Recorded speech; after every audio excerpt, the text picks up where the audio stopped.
贞观2年，旱灾肆虐，赤地千里，漫天蝗灾紧随其后，遮天蔽日，所过之处寸草不生，百姓求神拜佛，百官束手无策。当朝皇帝被迫下罪己诏，向上天请罪。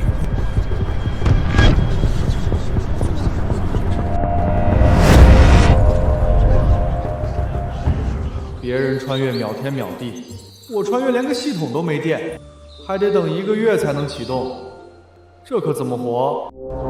满城百姓都在看朕的热闹，这罪己诏，朕写的真是憋屈之极。旱灾、蝗灾肆虐，陛下您下罪己诏也是为了安抚民心。可若是蝗灾解决不了，今年粮食锐减，关内度几十万百姓，怕是要活活饿死，这该如何是好？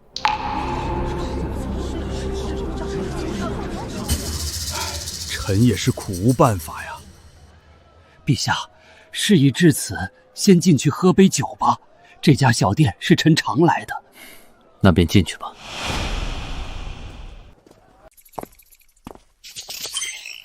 老杜来了啊，今天还带朋友来了。小林掌柜，先上3两酒，再来份下酒菜。我今天去后厨给你们爆坛好酒。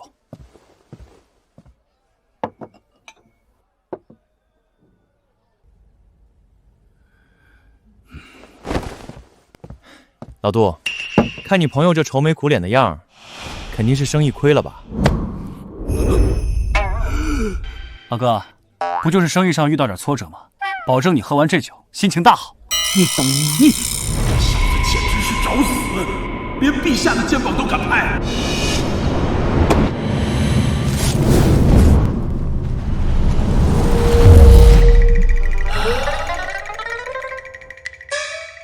这酒的味道怎能如此清香？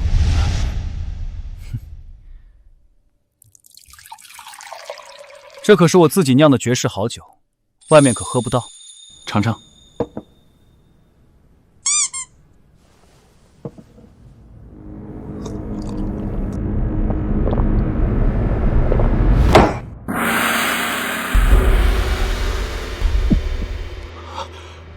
我从没喝过这么好喝的酒。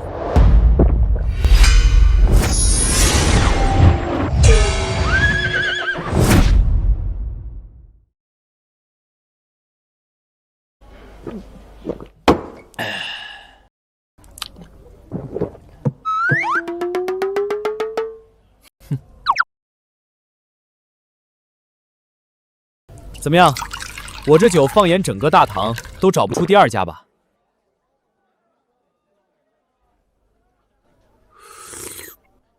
真是绝世佳酿啊！小兄弟，你这酒究竟是如何酿造的？这叫养生酒，里面加了上好的枸杞和当归。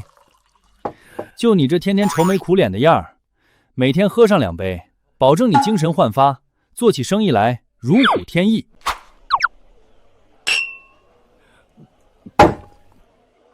真是痛快呀！哈哈哈哈哈哈！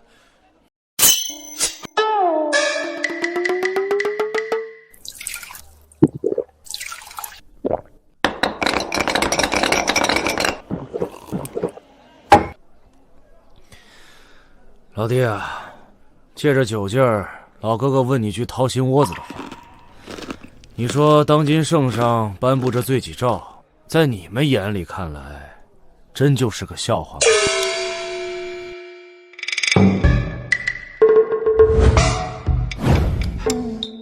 老哥，你活够了别拉上我呀！明目张胆的议论当今圣上，可是要杀头的。你这小子还知道议论陛下要杀头？你刚才还拍着陛下的肩膀称兄道弟呢。老弟莫慌，这店里就咱们3个人，我就是好奇罢了。林小兄弟，这里没有外人，说说你的看法呗。那我可就直说了，当今这皇帝啊，什么都好，就是抗压能力太差了。此话从何说起？这么点小事就写什么罪己诏骂自己，这不是抗压能力差是什么？林小兄弟，你有所不知，如今大旱导致蝗虫满天飞，漫山遍野的庄稼被啃食殆尽，满朝文武束手无策，根本无人可解呀！那是他们无能，不就是区区蝗灾吗？若是交给我，2分钟就能给你们彻底解决。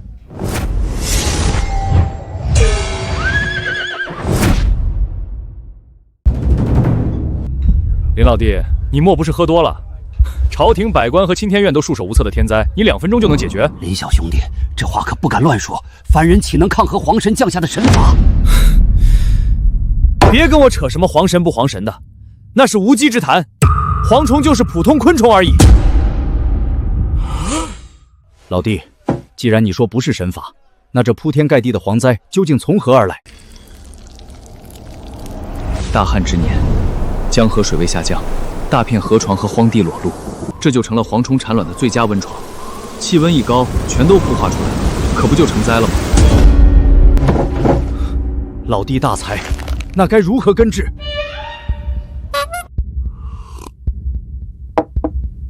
简单，在这帮虫子孵化之前，提前在虫卵密集区域喷洒石榴合剂和波尔多液就行。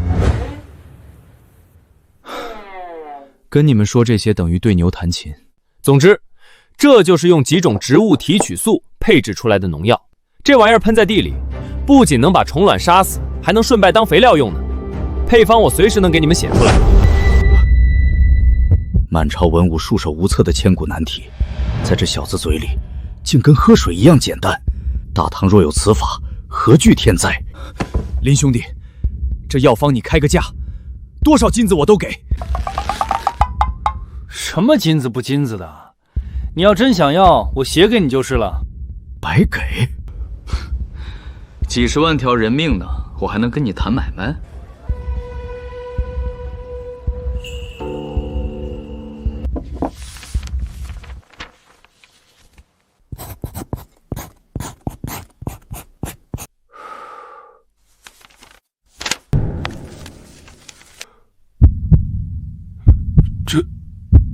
真能有效？当然，还有个事儿，其实你们都搞错了。蝗虫不但不会让百姓挨饿，反而能帮他们填饱肚子。什么？填饱肚子？这虫子吃庄稼也就罢了，人怎么能吃虫子？这你们就不懂了吧？掌柜的，您的下酒菜来喽！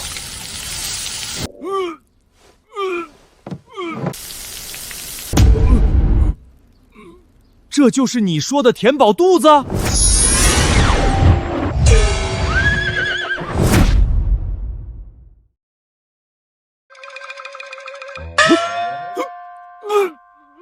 这可是皇神，吃下去会出人命的。林老弟，这东西看着就恶心，怎么能吃呢？什么皇神害虫？这可是富含优质蛋白的大补之物，懂不懂？优什么白？跟你们解释不清。总之就是吃了对身体好。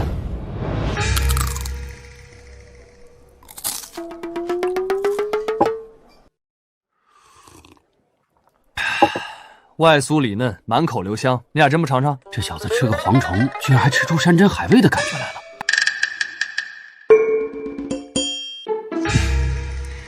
老杜啊，既然林兄弟如此盛情，你便替我先尝尝鲜吧。啊，我？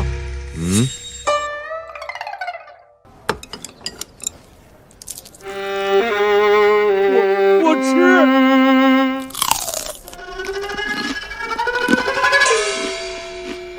可是中毒了，赶紧吐出来！老李，这玩意儿是真香啊，简直比宫廷御厨做的烧鸡还好吃。当真如此美味？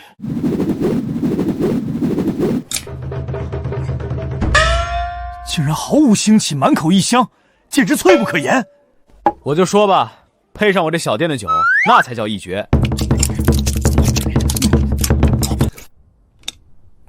你俩刚才不还恶心的要吐吗？这怎么抢得比谁都快？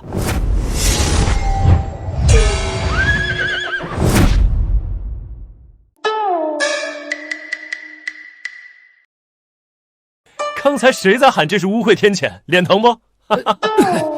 林老弟，莫要取笑，实在是此物太好吃了。林兄弟，要是早点让灾民知道这东西能吃，何至于饿殍便血？掌柜的，弄2个下酒菜。好嘞，马上就来。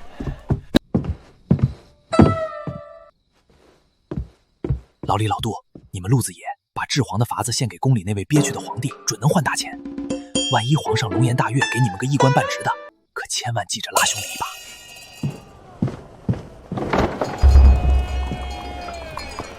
陛下，此子出言轻王，但想法新奇。他到底是什么妖孽转世？管他是什么，这个人，朕要定了。回宫，朕明日朝会要让那些只知道知乎者也的废物们亲口尝尝这天谴的滋味。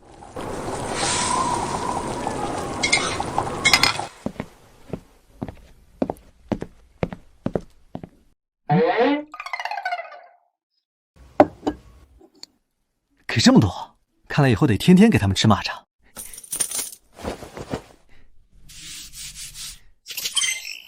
等系统充能完毕，小爷我就能在这个时代彻底躺平了。掌柜的，弄2个下酒菜。好嘞，马上来。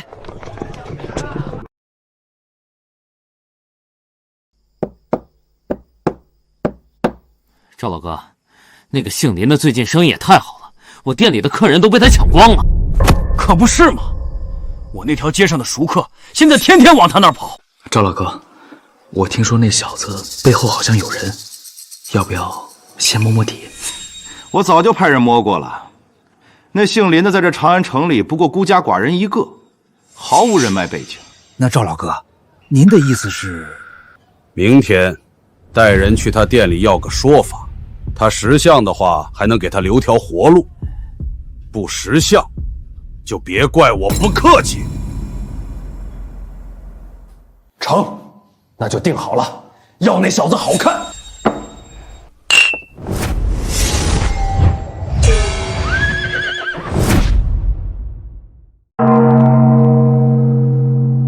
蝗灾一事，你们还是没有应对之策吗？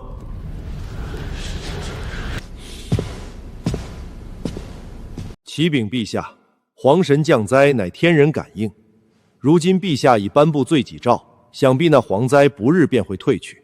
是啊，陛下，罪己诏已感动上天，只需静候天时即可。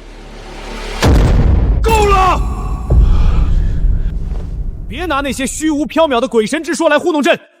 昨日一位高人的话点醒了朕，那东西就是地里孵出来的长翅膀的虫子，跟苍蝇蚊子没什么区别。陛下，这天降蝗灾历来无法根除，不知陛下口中那位高人有何妙计？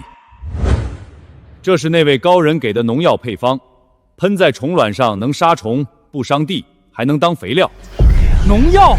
听都没听过，陛下莫要被骗了。是啊，陛下，蝗虫若是这般好治，何至于千年以来都束手无策？哼，朕知道你们不信。来人！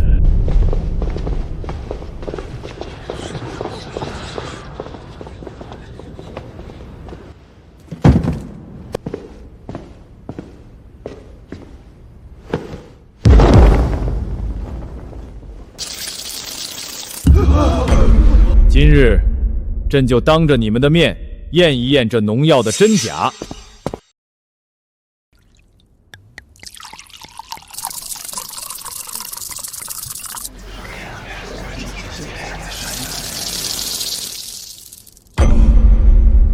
这怎么可能？蝗虫真的被杀死了？哼，还不止如此。来人！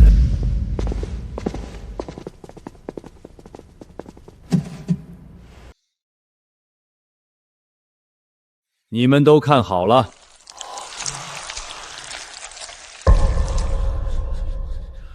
此药不仅能杀蝗虫，还能肥土，这简直是神物啊！陛下圣明，陛下圣明。陛下，这药虽好，可蝗虫已经飞出来了，怎么办？总不能眼睁睁看着庄稼被吃光吧？对啊，陛下，天下那么大，几百万亩田地，哪来那么多人手去喷洒？等药配好，庄稼早被吃光了。这法子只能救1亩3分地，救不了整个大唐啊！朕今天就让你们这帮井底之蛙见识见识，什么是通天之策。来人，传膳！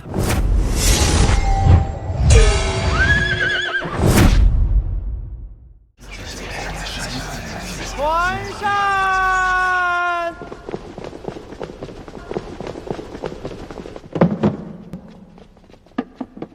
陛下，这食盒中是何物？打开一看便知。这是蝗虫！陛下万万不可啊！此乃灾物，怎么能够食用呢？陛下三思，此物绝对吃不得啊！陛下三思。谁说吃不得？杜相，你示范一下给这群孤陋寡闻的东西看看。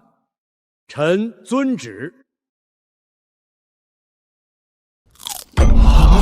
杜大人，你疯了！你们懂个屁！这是人间美味。克明，你尝一口，你绝对不亏。克明向来沉稳，绝不会拿性命开玩笑。难道这东西真的能吃？毫无腥膻之气，反倒有股奇异的肉香。现在还有谁觉得这蝗虫是不可触碰的天谴？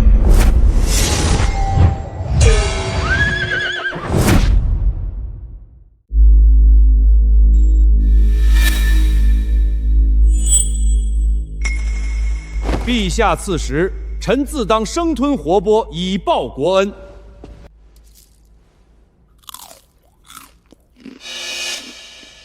竟真如房相所言，酥脆无比，毫无异味。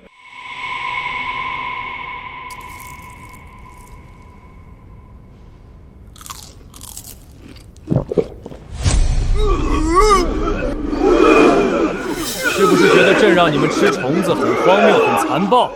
臣不敢，只是此等秽物实在有辱斯文，有辱斯文！你们整日满口天降责法，朕问你们，蝗虫是不是从蛋里孵出来的？自然是。既然是虫卵孵化，为何不找到虫卵提前消灭？为何不让百姓多养鸡鸭去吃成虫？就因为你们这些人的无知，满口天人感应，误导天下百姓挨饿受灾。你们除了逼朕认错，还有什么治国安邦的良策？臣等愚钝，陛下圣明。陛下治蝗之策犹如拨云见日，臣恳请将今日之事记录史册，昭告天下，破除民间迷信。臣附议，此举定能让百姓群起效仿，蝗灾必解。准奏，即刻拟旨，将新册发往各州县。克明，你说那小子到底是怎么想出这些法子的？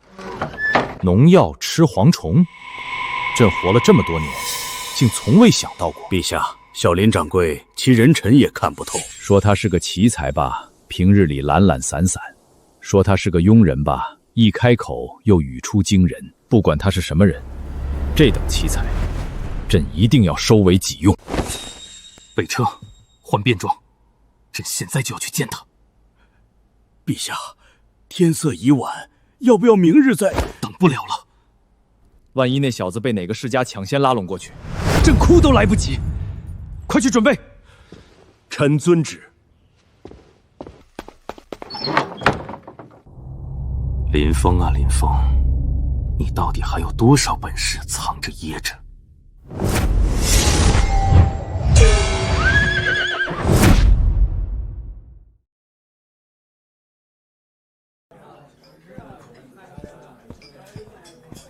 客官慢用，有事儿您叫我。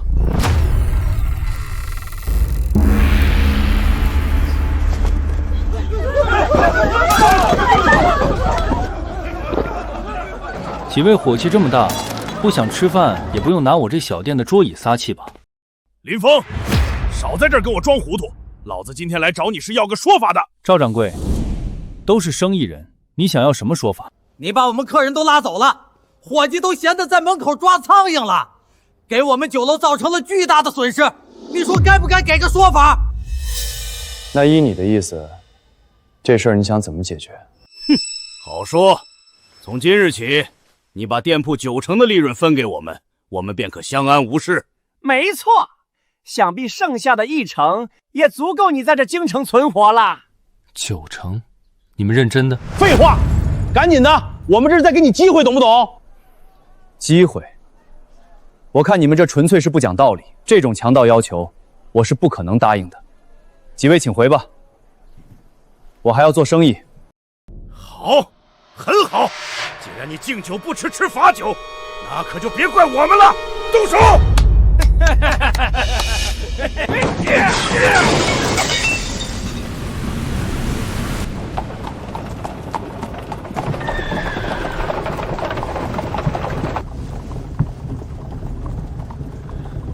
还有多远？快了，陛下，过了这条街就到了。黄金、布帛、丝绸等物都带齐了吧？此等治世之财，朕一定要亲自重赏。报，杜大人，小弟有要事禀告。何事？速速道来。老杜，发生何事了？陛下，暗处的探子传来消息，几个京城酒楼的掌柜正带着打手在小林掌柜的店铺里打砸威胁。你说什么？真是糊涂！这种人才你不派人保护他，万一出点闪失怎么办？臣知罪。加快速度，以最快的速度赶到。谁若是敢动小林掌柜，朕诛了他的九族！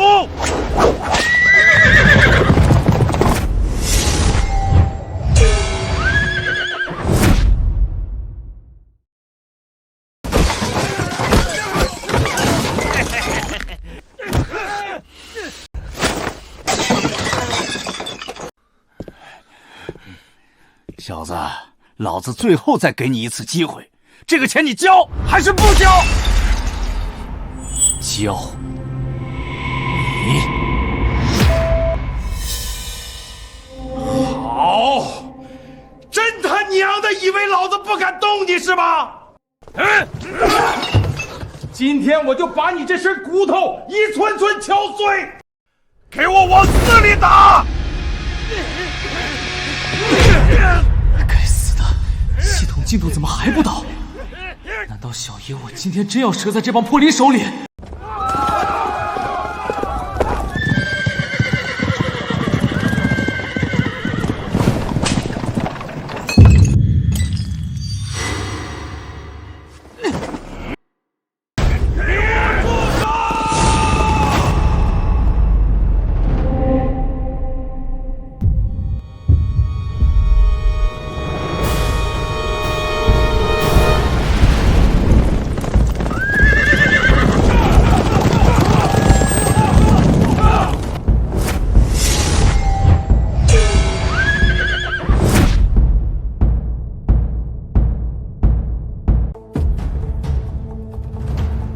放开他！谁在这瞎叫唤？想死是吧？这该不会是冲着我来的吧？这位大人，小的是福满楼的掌柜，不知大人有何吩咐？啊！谁给你的狗胆，敢在这里闹事？完了，这么厉害的大人物怎么会来给这小子撑腰？不会是因为我得罪了林峰吧？这小子到底什么来头？饶命啊！小人有眼不识泰山，不知道林掌柜是大人您的朋友，小人再也不敢了。滚！老杜，交给你处理了，不要留下隐患。微臣遵旨。小林掌柜，你没事吧？没事，死不了，多谢你了。不过老杜、老李，你们到底啥官啊？这排场够大的呀！林掌柜，其实这位是当今……老杜，别吓着林老弟。其实我也就是个在朝堂上跑腿的小官差，今天啊是托了你的福，才威放了这一把。托我的福？你献上那治荒灾的绝妙法子，解了朝廷的燃眉之急，陛下特命我带队前来重赏你。外面这排场是陛下给你的。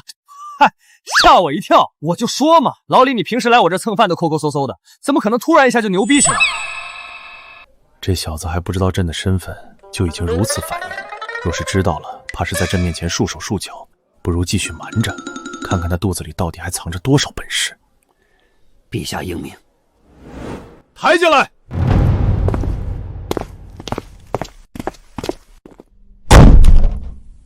林老弟，打开看看吧。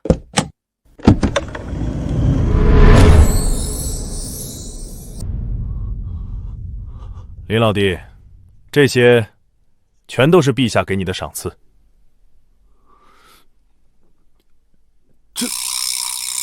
这全都是给我的。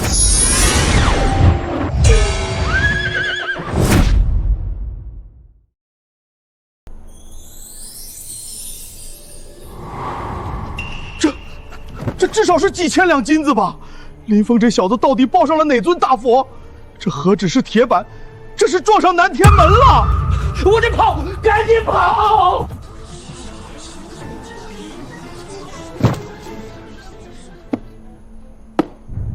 陛下敞亮。走，老李、老杜，里边请，咱们屋里喝茶。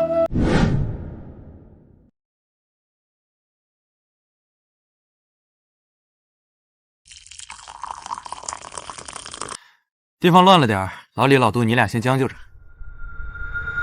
林老弟，你也看到了，这长安城里牛鬼蛇神多的是。你虽有大才，但若只是在这开个小店，怕是委屈了你的才华。林老弟，不瞒你说，圣上因为你那治皇的法子，对你可是欣赏的紧。临行前特意交代我问问你，你有没有想过入朝为官？今年秋闱在即，你要是肯参加科举，博个功名，简直如探囊取物。当官？不去不去。为何？这不是无数文人的终极梦想吗？老李，你还是太天真了。当今这科举早就名存实亡了，我懒得去。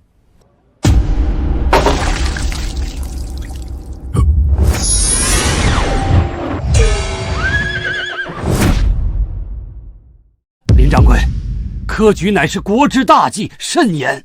林峰，这选官盛典在你眼里怎么就成了笑话了？得，就知道你们这些吃皇粮的听不了真话。既然话都说到这儿了，那我就给你俩这糊涂蛋开开眼。圣上的初心不错，想借科举之手敲碎世家大族对权力的垄断。可他高高坐在金銮殿上，哪里看得到这制度？早被那帮世家玩坏了。怎么个坏法？第一，名义上人人可考，可实际必须得有5品以上官员的举荐信。你告诉我，一个住在山沟里连肉都吃不上的寒门弟子，上哪儿去认识5品大官？这举荐是为了考察人品德行，防止作奸犯科之类混入朝堂。人品？老杜，你太天真了。就算你侥幸拿到了举荐，进了朝堂，90%位置都被世家占了，寒门子弟进去连立足之地都没有。一派胡言！朝廷选贤任人，岂会如此任人唯亲？别急，还有第3。现在的考题除了诗词歌赋就是风花雪月，这招的是能治国理民的官，还是招去陪皇帝吟诗作叹的才子？那些人五谷不分，四季不明，让他们去管理一方百姓，那不是让百姓等死吗？这世家子弟岂敢如此欺君？他们就不怕圣上的雷霆之怒吗？哼，欺君？老李，他们瞒天过海的本事大着呢，你以为这种事离你很远？小二，你过来。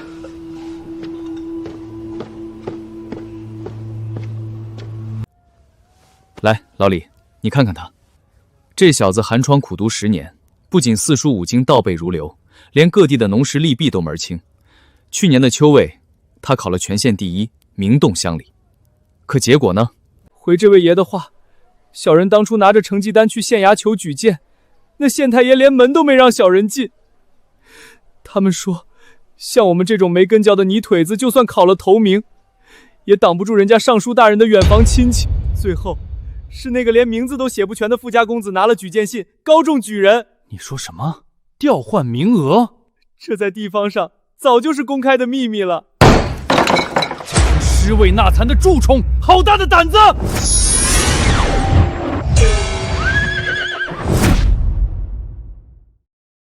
群尸位撒惨的蛀虫，好大的胆子！李兄，冷静，冷静啊！朕苦心孤寂经营的科举，竟然成了世家藏污纳垢的后花园。林峰啊，林峰，你这一巴掌扇得朕脸好疼！老李，你这反应也太大了吧？不知道的还以为你才是那个被骗的皇上呢。我这是嫉恶如仇，看到这等不公之事，心如刀绞。行了，消消火，这大唐的水深着呢，你一个小官差管不了那么多。来，喝酒。管不了，这大唐是朕的，既然有人敢坏朕的规矩，朕就让他们知道什么是天威难测。林老弟，时辰不早了，我也该回皇宫向陛下复命了。差点忘了你还在当值呢，去吧，别让皇帝老儿等急了。陛下，为何今日走得如此匆匆？可是生了小林长官的气？朕生他什么气？朕是急着回宫去查一查历年的科举卷宗，朕倒要看看这科举是不是真如林峰所言，已经烂到了根系里。这经义写得一塌糊涂，这等草包居然也能中进士！这个张德茂是谁举荐的？回陛下，是礼部王侍郎举荐的。这名考生乃是太原王氏的旁支。那这篇呢？狗屁不通，连字都没写端正，居然也中了榜首。这又是谁的人？这是吏部赵尚书举荐的李承恩，乃陇西李氏的远亲。荒唐！朕苦心设立的科举，竟然真成了他们世家大族3人的后花园。那个林峰明明是个从未入朝的平民，却能一眼看穿科举的机弊，洞若观火。反观朕，难道朕的科举真就一无是处？朕不信邪。老杜，你过来看，这2篇文章文理皆通，字字珠金，这才是朕要的人才。谁说朕的科举选不出人？陛下，这2份绝佳的卷宗上署的名字，正是刚才那2个草包张德茂和李承恩啊！说什么？不对，这字迹与他们平时的笔墨完全不同。你看这糊名之处，有明显的刮擦痕迹。陛下，这2人的科举试卷是被调包过的。无法无天！这群世家之人连科举试卷都敢动手脚，他们眼里还有没有朕这个皇帝？老杜，你立刻去给朕彻查背后到底牵扯了哪些主考和官员。臣遵旨。还有，明日早朝把张德茂和李承安给朕带上太极殿，朕要亲自考教他们。若答不上来，当年所有参与考试的官员，朕要拿他们的脑袋来祭科举。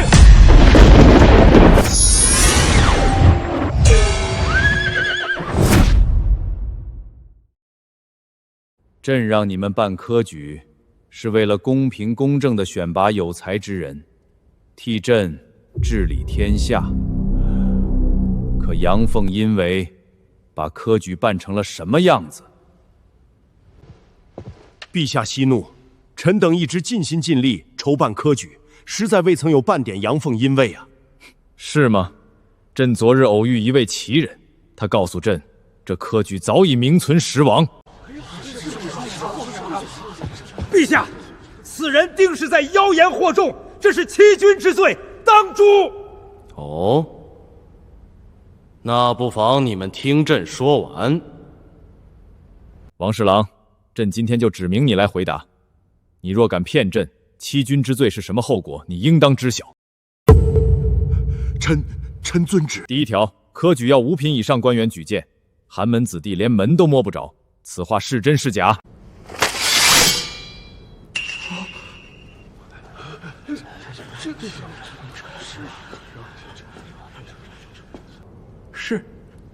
是真的。好，那接着第2条，朝堂之上9成都是你们世家的人，是真是假？是真的。第3条，科举只管录取，不管审查，只考诗词义赋，五谷不分、四季不明的废物也能当官，是真是假？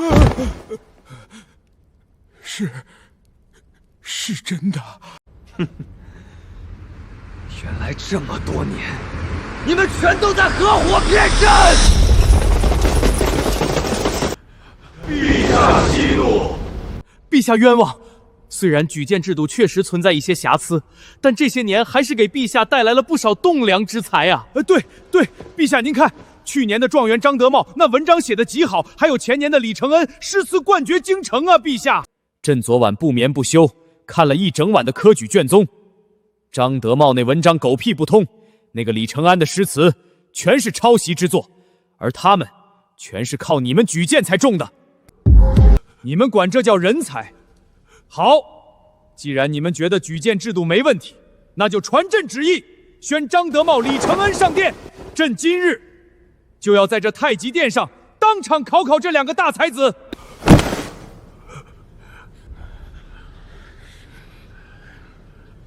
林峰，你这把火点得好，朕今日就要借你之手，把这朝堂上的毒瘤连根拔起。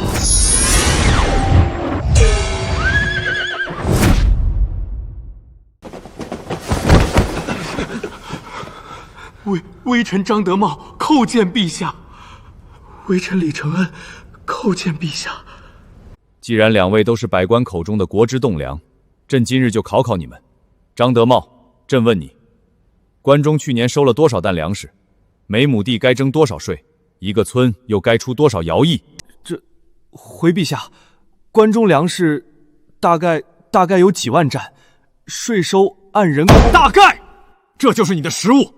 连赋税徭役都不懂，你拿什么去治理一方？李承恩，朕来问你，村里两家争夺地界，你该怎么判？偷牛的毛贼是不是一律打50大板？若是遇到灾荒，百姓交不起粮，这粮食该催还是该还？回陛下，地界之争当以和为贵，让他们各自退让一步。偷牛者不尽农事，自然是重罚。至于灾荒交不上粮，国库空虚，自然是该催及其欠款，以充国库。好一个以和为贵，好一个该催，满嘴狗屁不通的废话，这就是你们这帮大臣给朕举荐的饱学之士。王侍郎，赵尚书。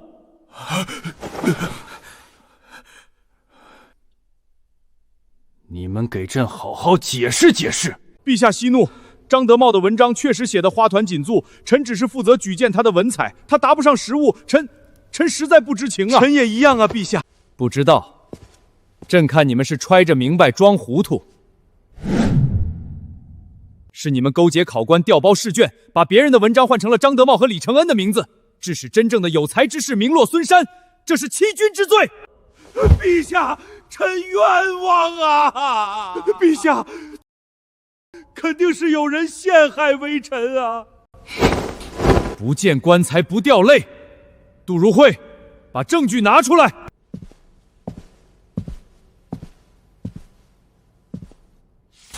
贞观26年，礼部王侍郎收受张家纹银5000两，指使考官将张德茂的试卷与落笔举子赵某的试卷当场调包。贞观27年，吏部赵尚书收受李家黄金100两，指使考官将李承恩的试卷与落笔举上孙某的试卷调包。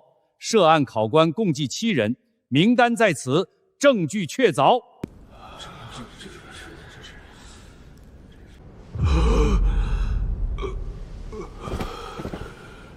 欺上瞒下，祸乱朝纲。来人，将这2人拖下去，满门抄斩。陛下饶命！饶命啊！陛下！陛下开恩呐！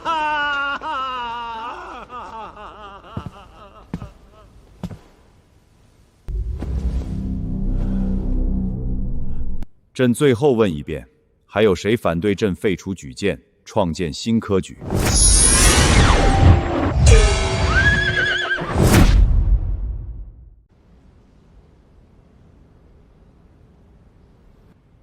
没人反对，那朕宣布，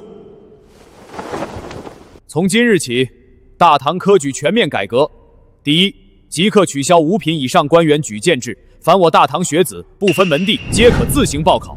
第二，废除单一师傅取士，增加明算、民法、农政等实用科目。第三，兵部筹备增撤武举，为我大唐选拔统军将才。第四，所有及第学子殿试由朕亲自把关，谁敢再搞调包试卷的勾当，王、赵2人就是你们的榜样。陛下圣明，此举开万世之太平，臣等领命。陛下圣明。陛下圣明，吾皇万岁万岁万万岁！陛下，如今科举新政已定，这源头都在那位林掌柜身上。您看，要不要再给林掌柜赏赐点什么？赏，当然要赏。这小子一席话，替朕拔掉了朝堂上最大的烂疮。准备准备，咱现在就去。是，不过陛下，长孙皇后托臣跟您说，她听说了林掌柜的事儿，对林掌柜的美食很是好奇，让臣问您能否同行去见识见识。朕倒忘了观音妃甚是喜爱美食了，便带她一起去一趟吧。还有，那几大世家吃了这么亏，肯定会查到林峰头上。你暗中派一队精锐御林卫，暗中护他周全。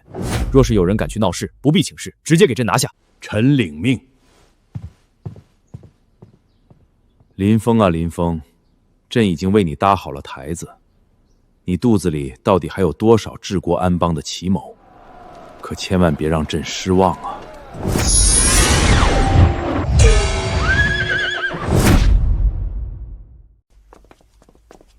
陛下，这就是您说的那奇人之殿，看上去过富寒酸了吧？哈哈，观音宝，你懂什么？这才叫大隐隐于市。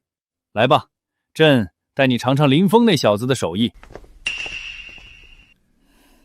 哟，老李，可以啊！几天不见，从哪儿拐来这么漂亮的夫人？林老弟，这位确实是内子。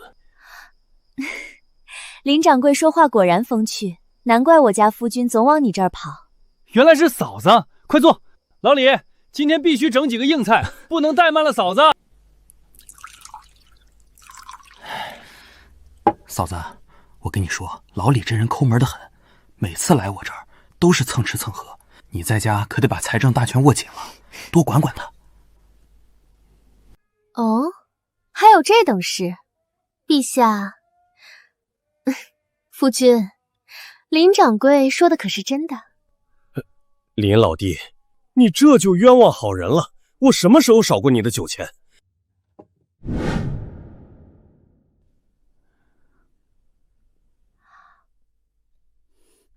外酥里嫩，满口异香。林掌柜，这手艺果真不凡。那必须的，全大唐独一份。林老弟，上次你提的科举那些弊端，当今圣上已经听到了。朝廷最近雷厉风行，已经废了举荐制。这不，圣上觉得你立了大功，又托我给你带了点东西。我操，又来！林老弟，先别管那些。圣上虽改了制度，但总觉得落实下去还有些空缺，不知你能不能再给提点几句，我也好回去邀功。老李，你还不算笨，这改革虽好，但你们忘了最根本的一点：寒门子弟连字都不认识多个，他们拿什么跟世家拼？那该如何是好？办学堂，可那需要海量的银钱。大唐国库如今为了赈灾，已是捉襟见肘，哪有财力支撑全国兴学？思路打开点。第一，地方不够，就把各地的庙宇祠堂腾出空房来改。第二，没钱买纸笔，就在院子里铺上沙盘，一人一根小木棍，在沙堆上练字。第三，没先生，让那些有功名在身却没学位的秀才去教，免他们的杂税。妙啊！沙盘代纸，祠堂为室，这简直是神来之手，大唐寒门有救了！林老弟，你这脑子到底是怎么长的？鸡糟物六，赶紧吃，菜凉了就不好吃了。该死，此等奇才，若只让他开个饭馆，简直是暴殄天物。朕不论用什么法子，一定要让他入朝。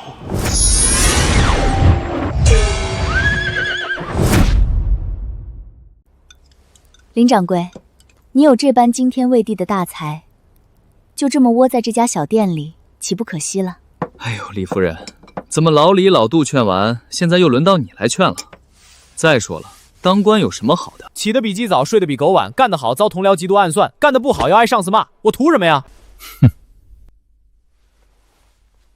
朝堂正值用人之际，而且难道你就没想过光宗耀祖，青史留名？还青史留名，更惨。这怎么说？留名青史就是被人研究来研究去，指不定过个几百年，连坟头都要被后人刨开，拿去展览收门票呢。嘿嘿，我就想安安稳稳的赚点小钱，每天睡到自然醒，过神仙般的潇洒日子。罢了罢了，人各有志，今日就不强求你了。林掌柜的手艺和见力，今日真是令我大开眼界，告辞了。李夫人慢走啊，老李老杜，下次记得带钱再来，别老想白嫖。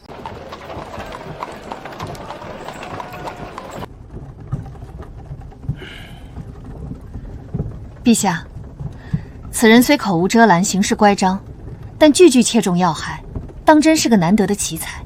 朕自然知道，朕一定要让他心甘情愿地入朝为官，为朕所用。陛下所言极是，三顾茅庐方显诚意，一次不成便两次。咱们来的次数多了，老臣就不信他林峰能一直不心动。唉，终于把这几个官迷忽悠走了，想骗我去打工，没门儿。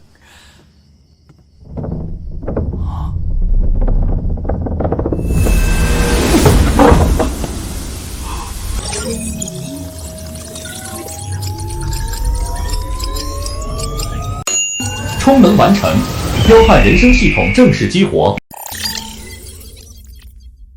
哈哈哈，整整1个月啊！老子的金手指终于到账了。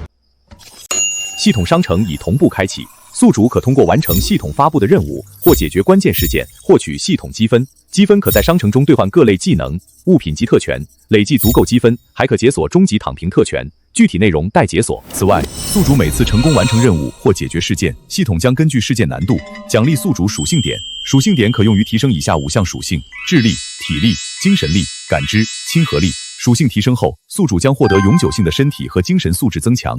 长属性还能永久增强。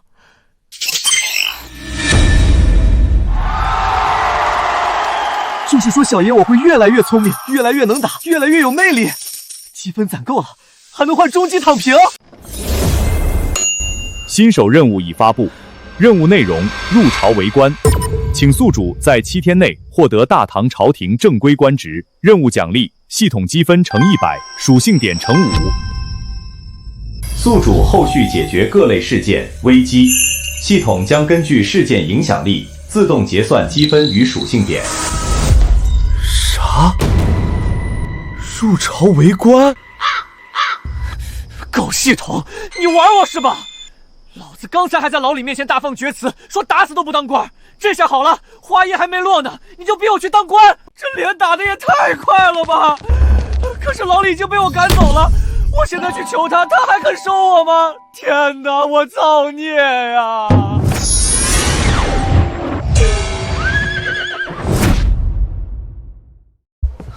怎么办？只有7天时间，科举1年才一次，等考完黄花菜都凉透了。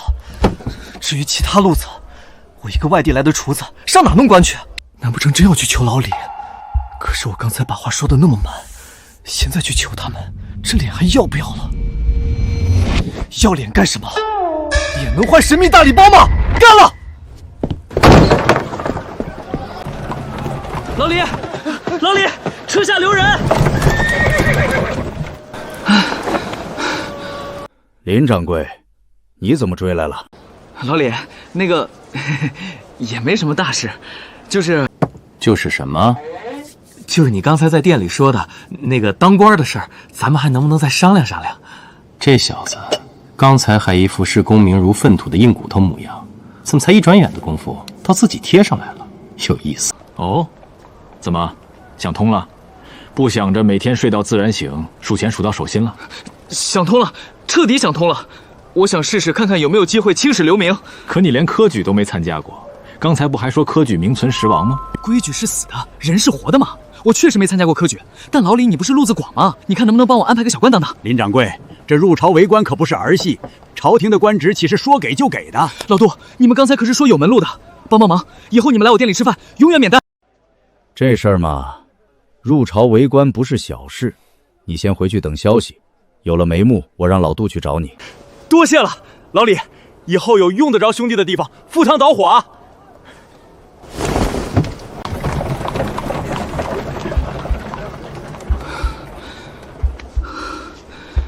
7天啊，老李，兄弟可全指望你了。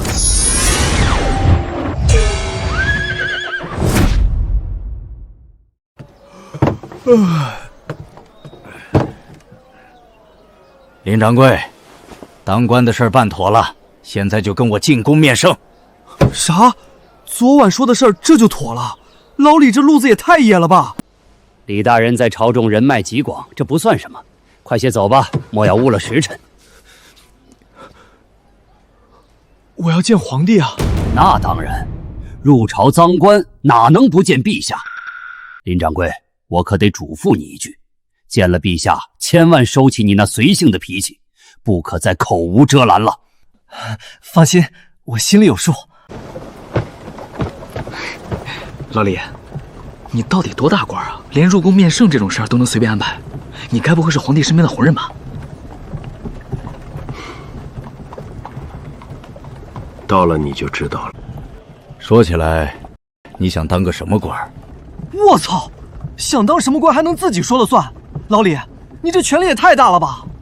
那自己人不说暗话，我肯定想当大官啊，最好是一人之下万人之上那种。不过老李，你也别太有压力，尽力而为就行。你要是真安排不了大官，给我弄个闲差小官，我也没啥问题。这小子竟觉得陛下实力不行，待会儿有你惊掉下巴的时候。行，没问题，我尽力给你安排。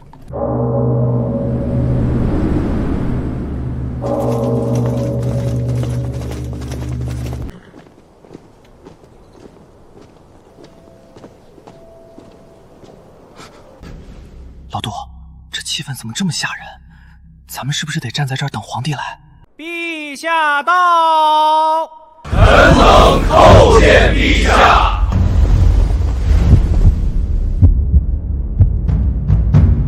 哎，老李，你疯了，快回来！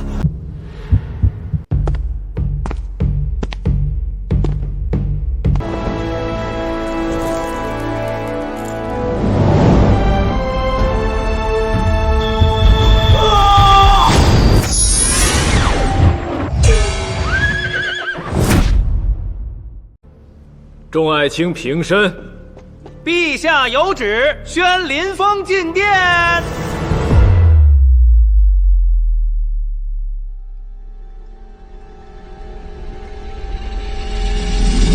林掌柜，别愣着了，快给陛下行礼。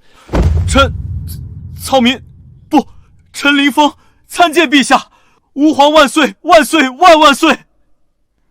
林爱卿，平身吧。谢陛下。完了，老杜站那儿跟个定海神针似的，真是宰相啊！那我以前拍老李的肩膀，还说他抠门抗压能力差，我是不是该选个风水好点的乱葬谋了？杜相今日竟然亲自去接这小子，这到底是哪家的公子？哼，看那缩手缩脚的样，哪像什么名门之后？杜相，还真是宰相！老天爷，你玩我呢？林峰，没想到吧？朕就是这大唐的皇帝。回陛下。确实真没想到，陛下英姿勃发，龙气护体，臣之前真是瞎了狗眼，没认出真龙天子。老李这笑声怎么听着瘆得慌？他该不会是想先把我捧高，然后再治我一个藐视君王之罪，把我拉出去剁了吧？众爱卿，朕今日要为你们介绍一位奇人。此人虽不在朝堂，却洞察天下大事。日前那神乎其神的治汪之法，以及让儿革汗颜的科举改革策，皆是出自林方之手。陛下，这位小友便是那位高人。陛下，治皇或许是巧合，但科举乃国之根本。这小子毛都没长除，怎敢妄议国策？林峰所献之策，解了关内几十万百姓的饥荒，更是为朕指明了选贤任能的新路，岂容尔等智慧？传朕旨意，林峰献策有功，德才兼备，封林峰为御史中丞，赐4品官衔。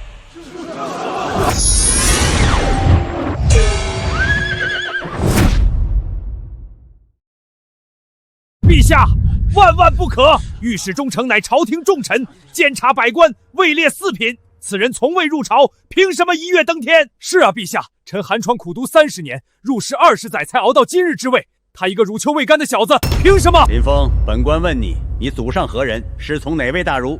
之前在何处任职？立过什么功名？回这位老大人，我祖上全是没师从事过出什么大儒。至于功名，我没参加过科举。昨天以前，我还在长安大街上开小饭馆呢。陛下，您听听，他一个满身油烟味的厨子，就要管起我们这些读圣贤书的官员来了，简直是滑天下之大。够了！尔等只看到他是个厨子，却看不到他治皇的绩效，看不到他改革科举的深谋远虑。朕问你们，若无林峰，关内道几十万百姓的活路在哪儿？你们谁能比得过他？陛下，微臣认为，既然林大人身怀大才，不如就由事实说话。如今西北大旱颗粒无收，朝廷拨了数批不见成效。若林大人能当场拿出一个切实可行的赈灾方案，臣等便心服口服。赈灾可不是做菜，他一个开馆子的，怕是连地图都看不懂吧？不错，他要是能说出3句关于民政的话来，都算我输。西北赈灾，这帮老狐狸果然给我挖坑，我上哪儿懂？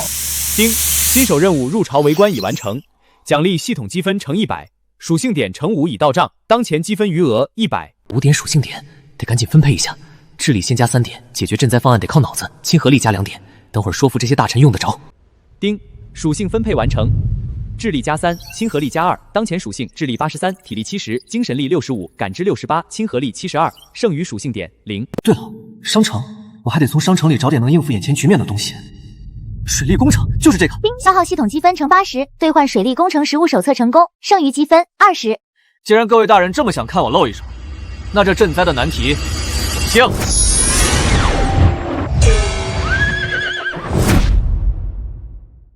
好，既然林大人如此有底气，那臣等就洗耳恭听您的赈灾高见。这小子平时虽然聪明，但这可是涉及几十万百姓生死的赈灾大局，若答不上来，朕今日想保他也难了。借笔墨一用，赈灾之策说穿了无非4个字：开源节流。哼，老夫还当有什么奇策？这开源节流4个字，3岁小孩都懂。先说开源，从江南调粮，沿水路一路北上，行至汴州后，分3路陆运，沿途每100里设粮仓。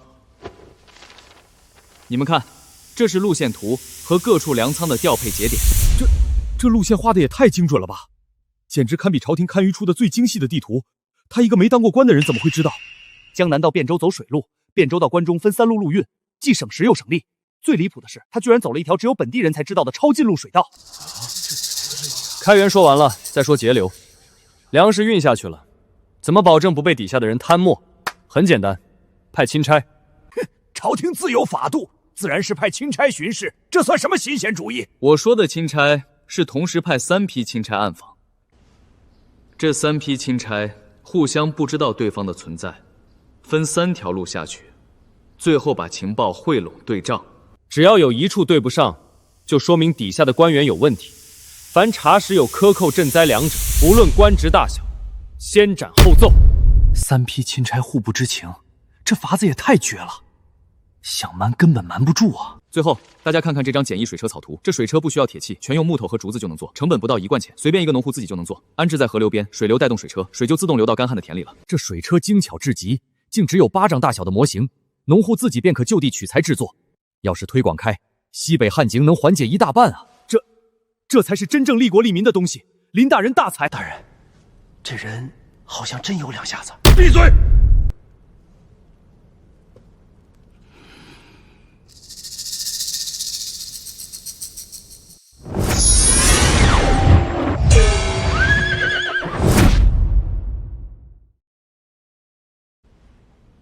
诸位大人，开源节流，防腐治本，我这厨子的方子，诸位觉得还能入眼吗？哈哈哈哈哈！好一个开源节流，好一个以工代赈。林峰，你真是不给朕的这些老臣留半点面子。现在还有谁不服？还有谁觉得朕封的这位御史中丞德不配位？臣等心服口服，陛下圣明，林大人圣明。好。 传朕旨意，封林峰为御史中丞，赐4品衔，即刻生效。臣领旨。朕宣布，此次西北赈灾由林峰主导，户部全力配合，所有钱粮调度需经林峰签字才可放行。臣领旨。退朝。丁，宿主成功解决赈灾考验事件，获得系统积分乘150，属性点8，当前积分余额170。8点数字加什么？ 体力得跟上，以后到处跑差事不能累趴下，感知也得加，察言观色少吃亏。丁，属性分配完成，体力加4，感知加4，当前属性智力83，体力74，精神力65，感知72，亲和力72，剩余属性点0，170分。8点属性，花80积分换水利手册，净赚90积分，还白得13点属性提升，这买卖划算。照这个速度攒下去，离躺平变强的日子不远了。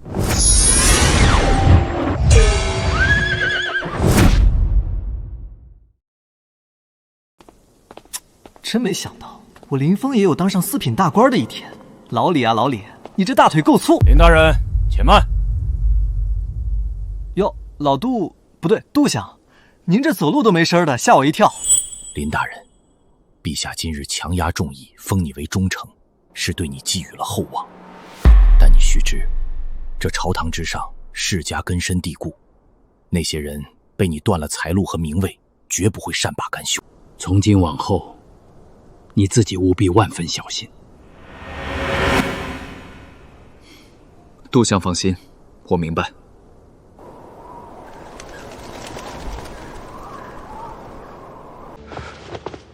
林大人，请留步，陛下在御书房召见。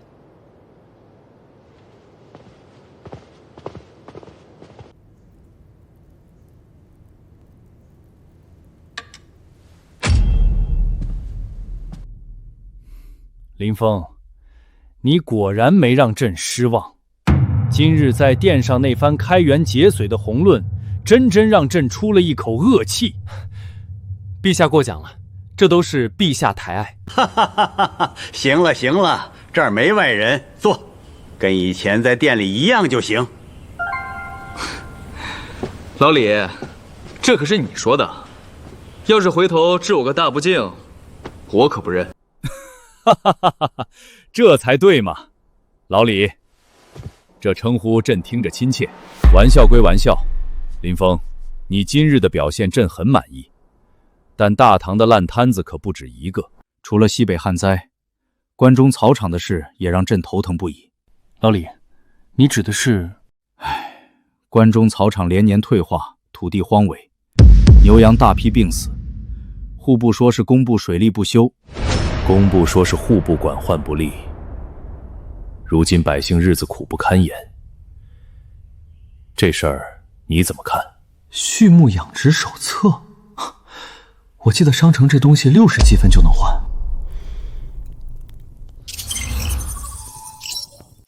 消耗系统积分乘60，兑换畜牧养殖手册成功，剩余积分110。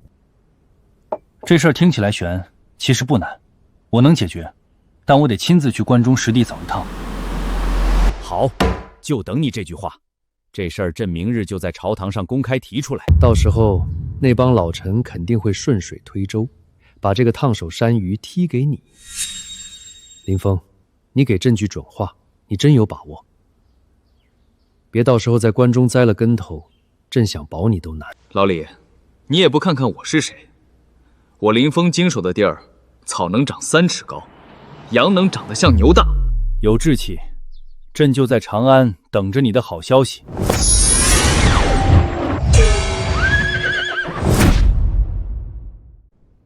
其他的琐事都议完了，现在咱们来聊聊关中草场。这事已经搁置3年，难道我大唐满朝文武连个解决方案都拿不出来吗？陛下息怒，这草场退化乃是地力匮乏，牲畜生死更属农牧之事，实不在我工部职权范围之内啊。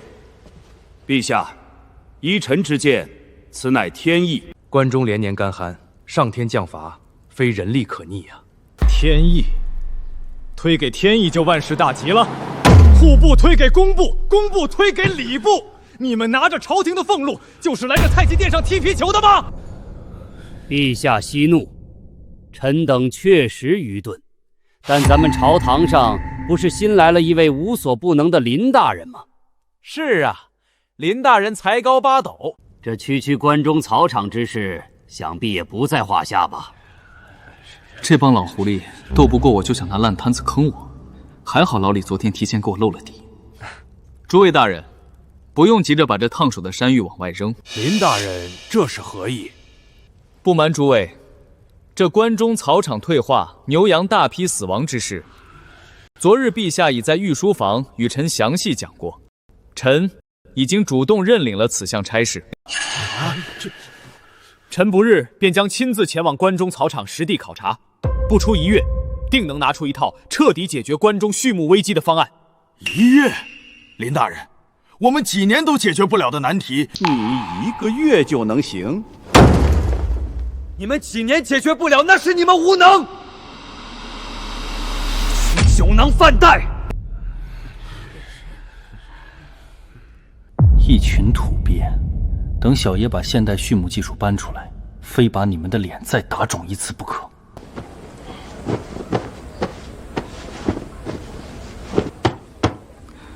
小二，把调料也带上点儿，这出门在外，总不能亏了胃。掌柜的，听说关中现在乱得很，咱们就这么去，会不会有危险啊？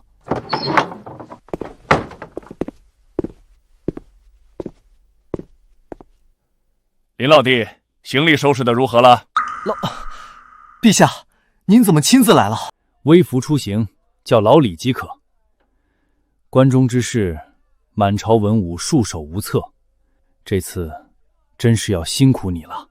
老李放心，我说1个月解决，就绝对不拖到下个月。你有这份自信，朕很欣慰。不过关中地处偏远，灾情之下必有乱象。为了确保你的安全，朕特意给你配了一队精锐的御林军。末将奉旨，誓死护卫林大人周全。多谢陛下体恤。林峰，放手去干，只要你能救活关中的牲畜，保住大唐的畜牧根基，等你平安归来之日，朕一定重重有赏。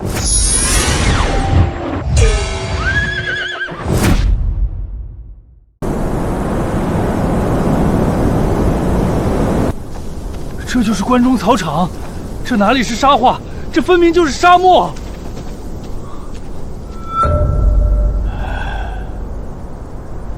老人家，我们是从长安来的过路客。这关中草场以前不是水草丰美吗？怎么如今连一头牛羊都看不见了？还水草丰美？大旱连着好几个月没下一滴雨，草早就渴死了。加上前些年那些权贵大户拼命圈地养牛羊，草根都被啃了个精光，好好的地全变成了沙子啊！那也不至于一头牲畜都不剩吧？老天爷不给活路，又降下牛瘟、羊瘟，牲口死绝了。现在咱们全村上下，就只剩下村西头王瞎子家里的一头老耕牛了。全村明年开荒播种，全指望他续命呢。还好还有偷牛，只要熬过这阵子，总能挺过去。挺不过去了！县太爷要过寿，为了讨好上面来的大官，非要吃什么新鲜牛肉，竟然派人来抢我们这最后一头救命牛！什么？宰杀耕牛，乃是大唐律法明令禁止的死罪。关老爷哪里管什么律法？在这关中，他们的话就是王法。走，带我去王瞎子家，我倒要看看，谁敢动百姓的救命牛！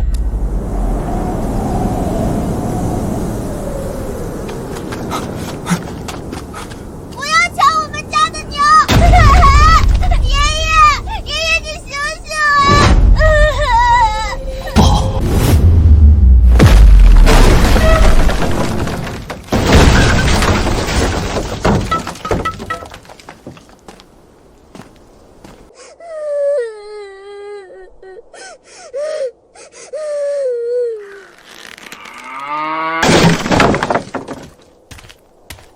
呸！这瞎老头真是穷得叮当响，屋里翻了个底儿朝天，就这点破烂，还敢拦着老子牵牛，真他娘的找死！行了，别废话了，赶紧把牛牵回去交差。把牛还给我，把爷爷还给我！你们这群坏人，还我爷爷！叫花子，给我滚开！再敢撒野，老子连你一块劈了！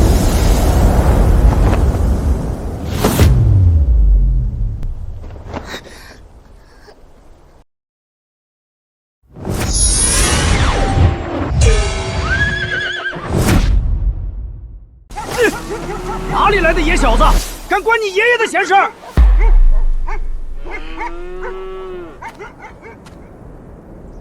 小妹妹，告诉哥哥，怎么回事？爷爷说，朝廷有令禁宰耕牛，死活不让他们把大黄牵走，他们就把爷爷打死了。他们牵牛干什么？他们说县太爷要过寿，上面的大人想吃牛肉，就到处抢牛。为了一口吃食，就强抢耕牛，草菅人命。大唐律法明文规定，杀人者死，私宰耕牛更是死罪。你们不知道吗？王法？呸！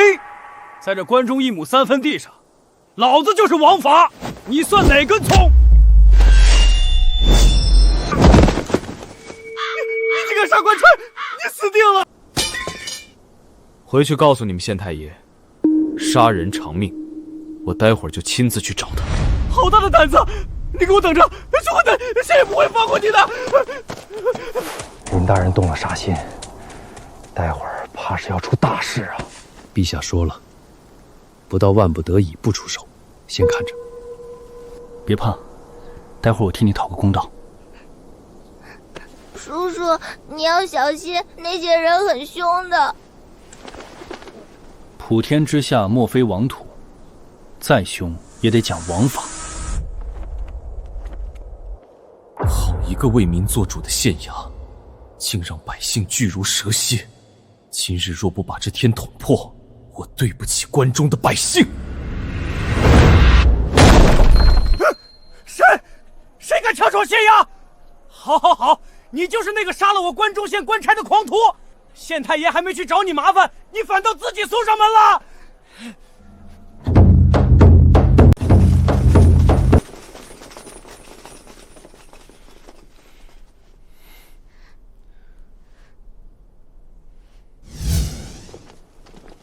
你就是那个杀我手下的狂徒？你的人打死了一个无辜老人，抢了百姓的耕牛，难道不该杀吗？好大的狗胆！今天这人要杀也是本官来杀，轮不到你动手，给我上！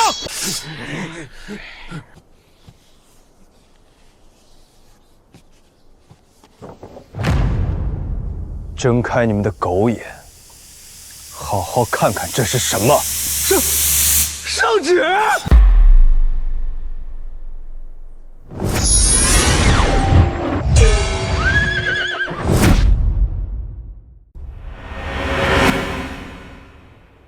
放屁！关中草场的事，朝廷拖了几年都没个定论，这圣旨一定是假的。瞎了你的狗眼！玉宝金印在此，你也敢说是假的？我说它是假的，它就是假的！都愣着干什么？给我上！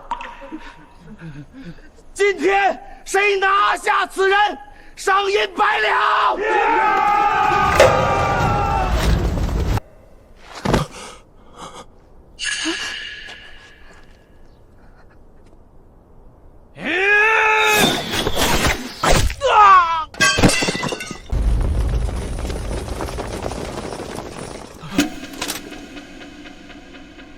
御林军在此，谁敢动林大人一根汗毛，杀无赦！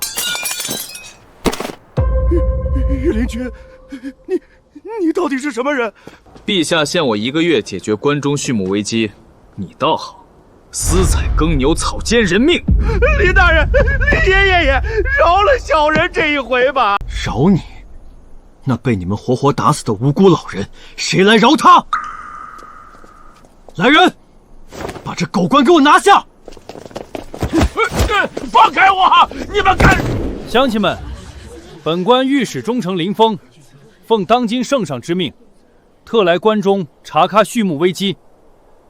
从今日起，谁再敢欺压百姓鱼肉乡里，本官手里的刀绝不轻饶。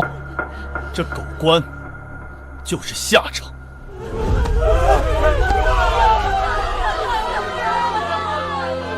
青天大老爷呀，老天爷终于开眼了！叔叔，谢谢你。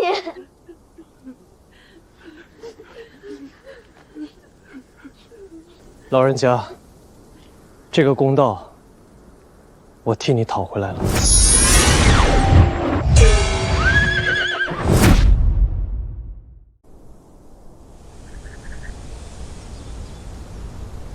是时候动手了，就在这儿大干一场。大人，陛下只给1个月时间，连建猪圈带养猪，来得及吗？放心，1个月足够了。你去雇工匠修建猪圈，再买一批猪仔回来。是。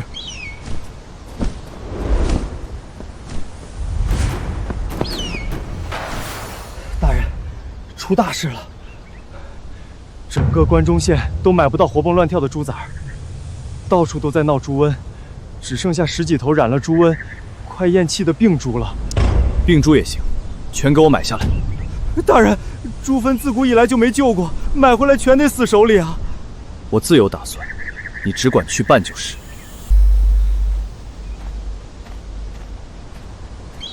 区猪瘟算什么？几副中药就能搞定。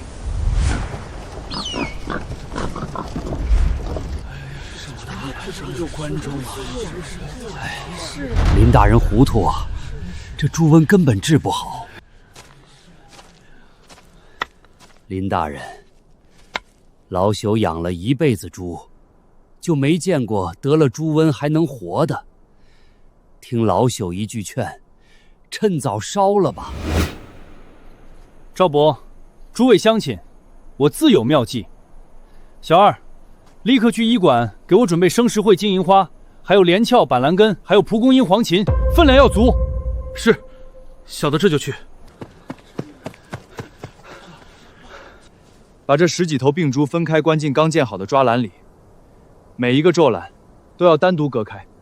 快，按大人说的做。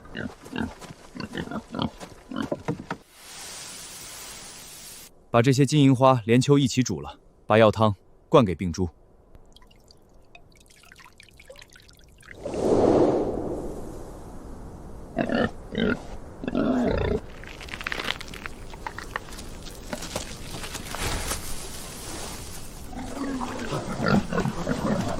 大人，站起来了！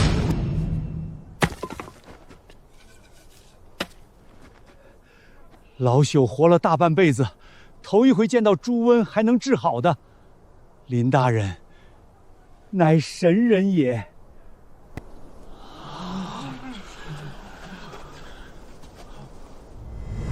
这才刚刚开始，好戏还在后头。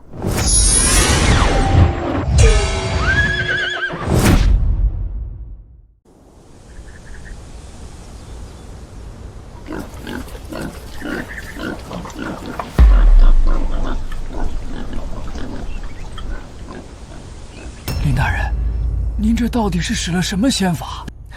这不是仙法，是医理。金银花、连翘、板蓝根，恰好能克制猪瘟病毒；生石灰可以猎灭潜伏的病毒。可是老朽还有一事不明。大人奉朝廷之命来此畜牧，按理说该优先养牛羊，猪肉又腥又臊，那是贱户才吃，上不得台面的东西。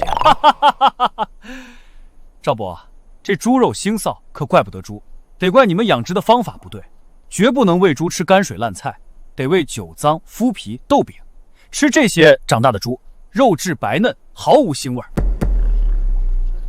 这批猪按我的新法子养上半个月，刚好膘肥体壮，到时我亲自下熟，免费请大家伙吃猪肉，好不好吃，你们自己尝尝就知道了。半个月后就用一锅红烧肉，好好给你们这帮古人上上课。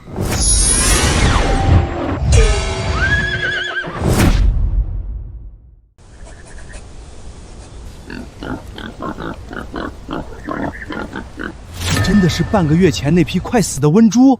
这要是拉到市实上去，价钱比普通的猪肉贵上1倍都不止。那是我家那头黑毛啊，半个月前它都口吐白沫，站不起来了。林大人，您非但把它救活了，还养得这般神气。今日半月之期已到，我说过要让大家尝尝这新法养出的猪肉，宰杀5头肥猪。养得好是一回事，可这猪肉终究是贱肉，又腥又臊。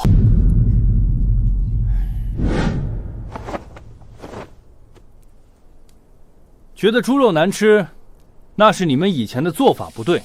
今天我就让你们开开眼界。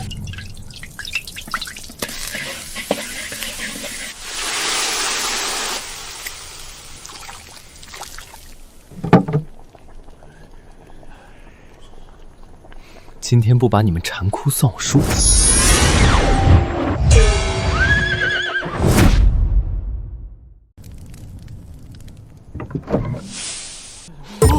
我的亲娘啊！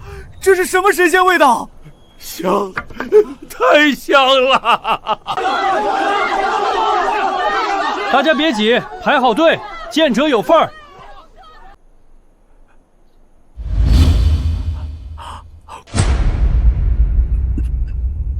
老朽活了70年，这辈子都没吃过这么好吃的肉，入口即化，毫无腥味。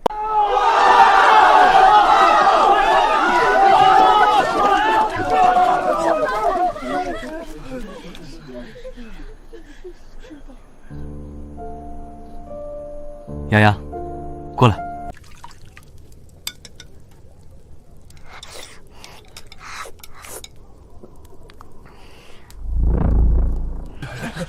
林大人，在下是县里德胜楼的掌柜，这猪肉您必须卖给我。去！林大人，我是府城天香阁的，只要这猪肉能常年供应，我出2倍，不3倍市价，我出5倍。这种肉运到长安去，那都是达官显贵抢着要的宝贝。诸位掌柜，先别急着竞价，尝尝看。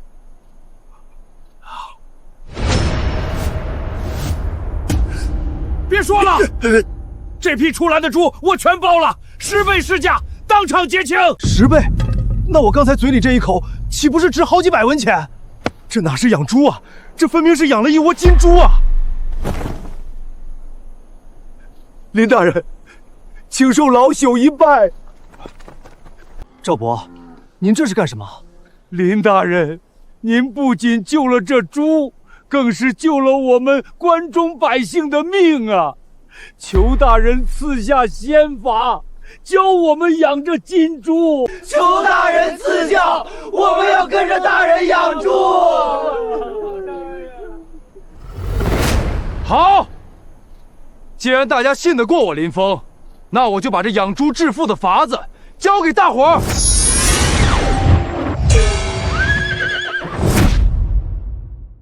圈舍通风、饲料配比，还有防病防疫的要点，我都讲透了。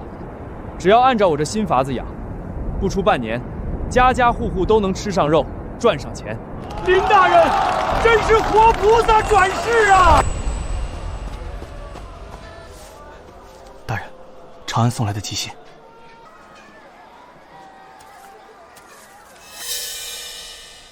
这老李也太看不起我了吧？还问我要不要再宽限几个月。去收拾行囊，把实验成果都带上，准备回京。林大人，您在路上吃。赵伯，诸位乡亲，东西你们留着自己补身体。只要大家把猪养好，日子过得红火，就是对我最大的报答。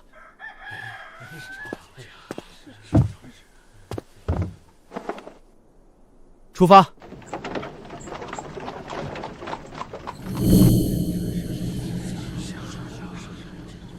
陛下，这都1个月了，林峰还未见人影，他怕是根本没完成任务，不敢回来了。是啊，陛下，延误期限，这可是欺君罔上的大罪。够了，都给朕肃静！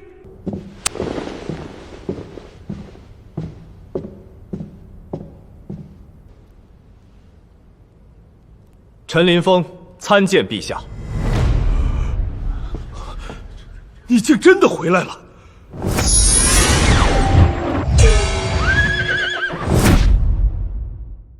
林爱卿，关中1月之期已到，畜牧养猪之策进展如何？回陛下，臣不负圣恩，已初见成效。哼，荒唐！老臣听闻林大人在关中天天围着猪圈转，耗费国库无数银子，如今空手儿还敢说初见成效，这是欺君之罪。王大人亲眼看见我空手而归了，谁不知道猪肉腥臊乃下等肉？你这不是糊弄是什么？那恐怕让王大人失望了。我不仅养活了，还养出了从未有过的肥猪。陛下，臣以新法猪与普通猪基数带回，就停在城外，还请陛下与诸位大人移步当场验证。哼，谁知道你是不是从哪个富庶州县买了几头壮猪回来充数？这些猪的耳朵上都打着关中县衙的特制官印，出生、防疫、喂养皆有记录。臣还特意带回了旧法养殖的病猪做对比，是真是假，拉出来溜溜便知。好，朕倒要看看这新法养出的猪到底有何不同。众爱卿，随朕出城。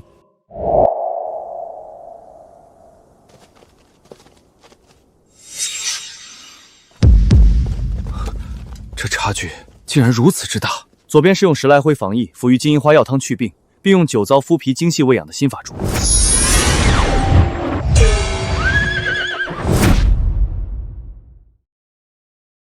猪长得膘肥体壮又如何？猪肉又腥又骚，哼，这是几百年的老理儿。林大人，你就是个厨子，难不成还能把这下等肉做成龙肉？那就当场尝尝看，是龙肉还是贱肉，一口便知。陛下，臣请当场验肉，若猪肉依旧腥臊难咽，便算林峰欺骗朝廷。准奏，朕亲自来挑。那就这头和这头。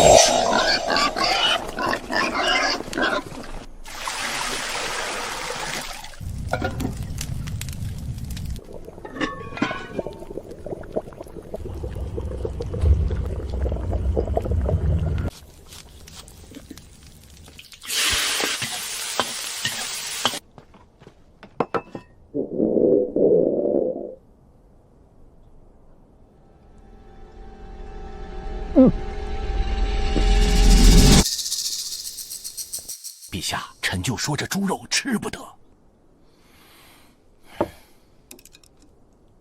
这新法猪毫无腥臭，奇香无比，肥瘦相间，简直叫人欲罢不能。什么啊？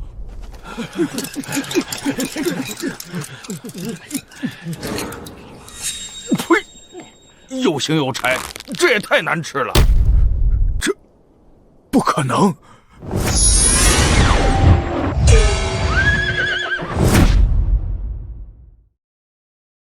新法养猪，圈舍干净，干湿分离，饲料用麸皮豆饼配酒糟，猪吃得好，睡得香，肉质自然紧实。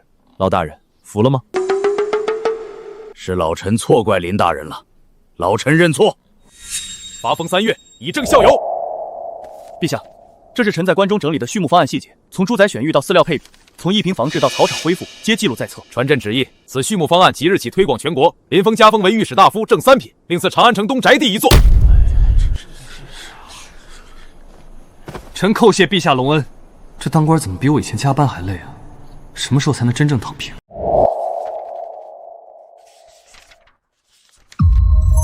关中畜牧事件已圆满解决，结算系统积分呈200，干属性点呈是10，当前积分余额310。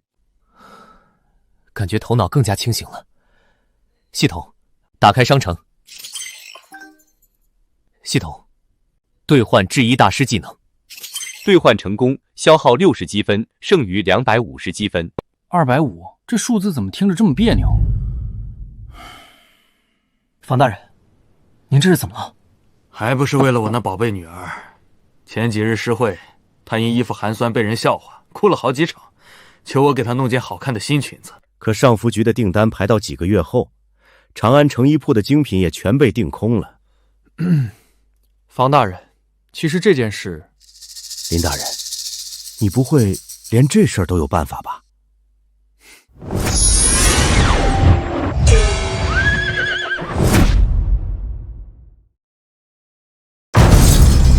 爹，您到底帮我想到办法没有呀？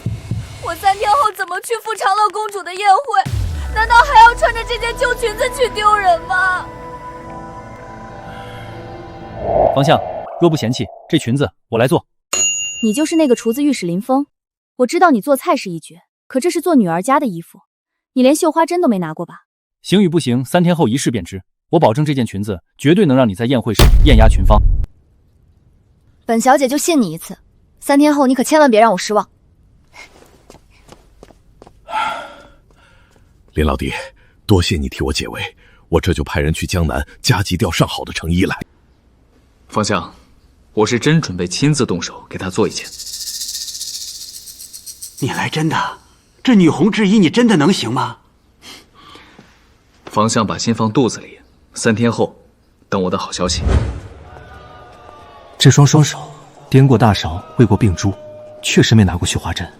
不过有了系统兑换的制衣大师技能，加上我作为一个现代人培养出来的超前审美，对付唐朝这些传统的款式，还不是妥妥的降维打击。在此之前，先去摸摸底，看看这当今长安城最新潮的女装潮流，到底是个什么水平。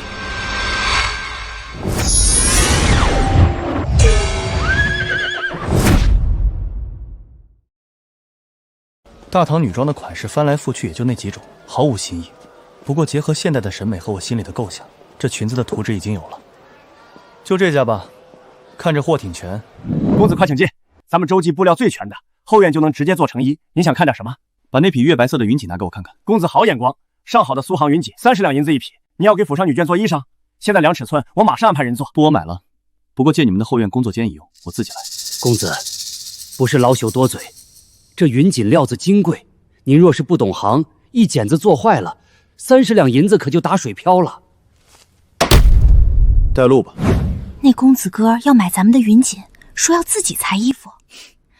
我看又是个有钱烧的公子哥，他恐怕连剪刀怎么拿都不顺手吧。制衣大师技能，开！完了，不划线就下刀，这步彻底废了。这是什么神仙刀法？他这手艺一刀都没多余的，这哪是人能剪出来的？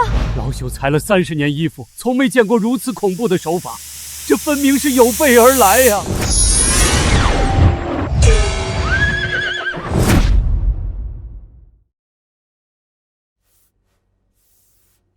老天爷呀，这剪裁，这花样，老朽做了30年的衣裳，从未见过如此巧夺天工的手艺。这才不到1个时辰啊！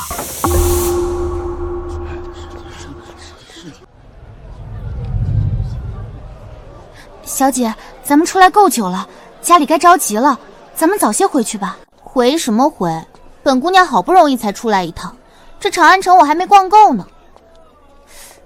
咦，前面怎么那么热闹？围了这么多人，是不是有什么好玩的新奇玩意儿？天哪！这世上竟有如此绝美的衣裳！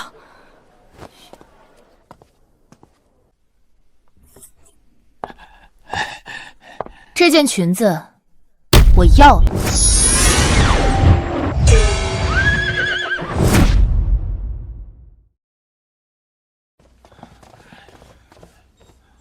公子，这裙子我也想要，您出个价，500两，不，800两。去！这是在我的铺子里做出来的，公子，我出1000两。诸位掌柜，承蒙厚爱，但这衣服真的不卖。慢着，这件裙子本小姐要了。喂，你这裙子多少钱？不管他们出多少，我都出2倍。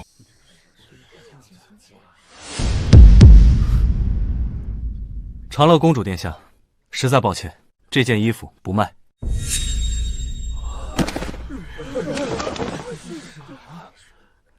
本公主这就被你认出来了。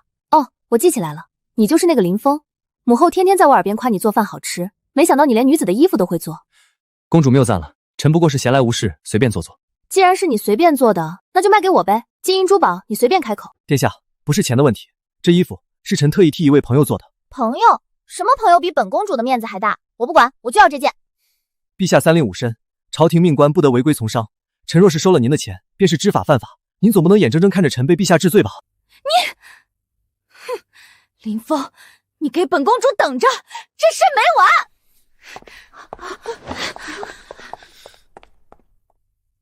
这叫什么事儿啊？平白无故把长公主给得罪了。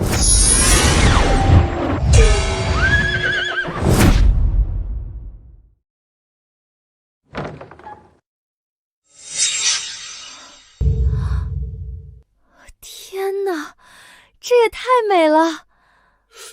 这走线，这云纹叠绣，你这是从哪个西域客山手里买来的？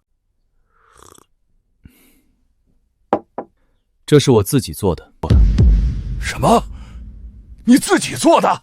林大人，你还会做衣服，比宫里上服具的手艺还要精湛100倍。随便做做而已，赶紧换上试试，不是要去诗会吗？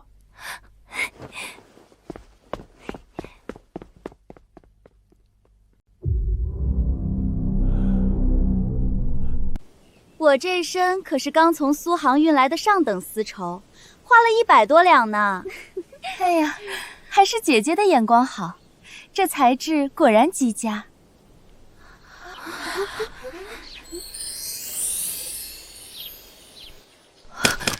这是什么料子？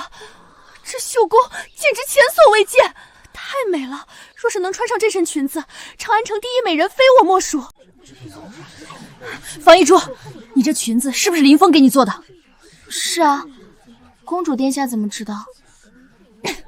本公主昨天亲眼看他做出来的，想出高价买，他居然还不卖给我！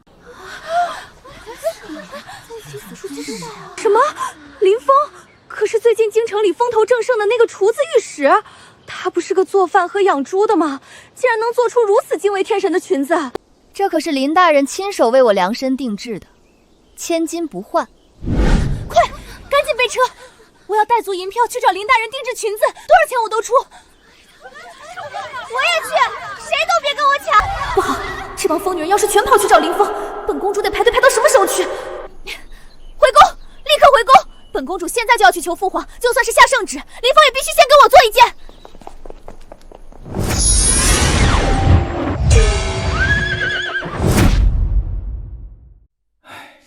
林峰啊，这几十份奏折全是京中王公贵族求你去给他们家女眷做件衣裳，朕这御书房都快成你的成衣铺子了。微臣只是帮房大人的千金随便做了件裙子，也没想到会闹出这么大动静。父皇，您可得给我做主。那些大臣家属都能找林御史做衣服，我是您的女儿，林峰必须优先给我做一件，要比房一峰那件好看100倍。李直，别胡闹，林峰是朝廷3品大员，哪能专门给你当裁缝？我不管！父皇要是不答应，我今天就不走了。公主殿下，并非微臣不愿，只是我朝律法严明，官员不得从商。若只是1、2件，微臣就当赠礼。可现在百官都在求医，微臣若是收钱，便是知法犯法；若是不收钱，微臣怕是要累死在织布机前。父皇，难道我堂堂长乐公主连件好看的裙子都不配穿吗？好了，别哭了，朕准了还不行吗？林峰，朕今天就给你开个特例，特许你在长安城内经营衣铺，无需顾忌官员身份。陛下，这也行？好家伙，老李这也太宠女儿了吧！不过能光明正大赚钱，这波血赚啊！太好了，林峰，这是1000两银票，本公主预定你铺子里的第1件衣服，记住，必须艳压全场。公主放心，微臣保证让您成为长安城最耀眼的存在。特批是拿到了，可要从零开始招伙计买布料建铺子，那得累到猴年马月去。有了，长安城里那么多现成的衣铺老板，我出技术和图纸，他们出人力和场地，我稳坐猫星几何，这不就是加盟店模式吗？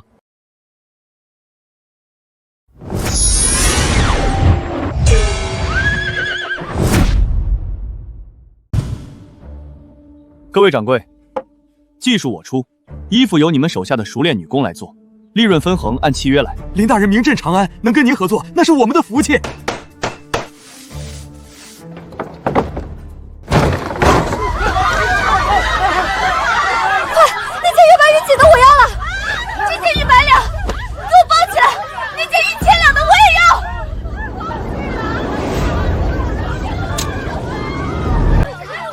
冷静点，别急，都有份儿。林峰，算你识相，这件本公主很满意。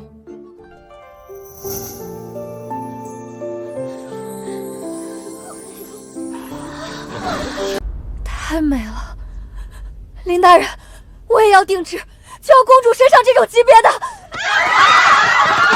诸位小姐，铺子真没货了，从现在起只能采用预约制，大家排号。啊，这么多世家小姐，那得排多久啊？这位小姐，您已经是第503号了，估计得等上个把月。要等这么久？为了补偿各位排队的耐心，凡是今天预约了的，林某都送一份小礼物。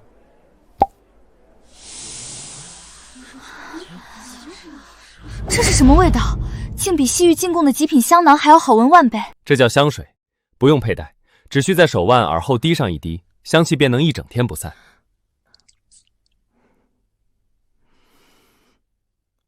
太神奇了！林大人，这香水卖多少钱？我要买10瓶。我买20瓶，多少银子你随便开。抱歉了，诸位，这香水是我这2天随手做的，只是买衣服的赠品，概不单卖。太可惜了。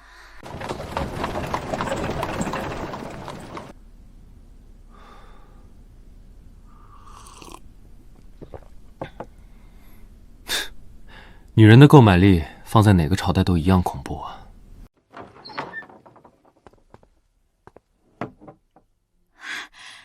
林大哥，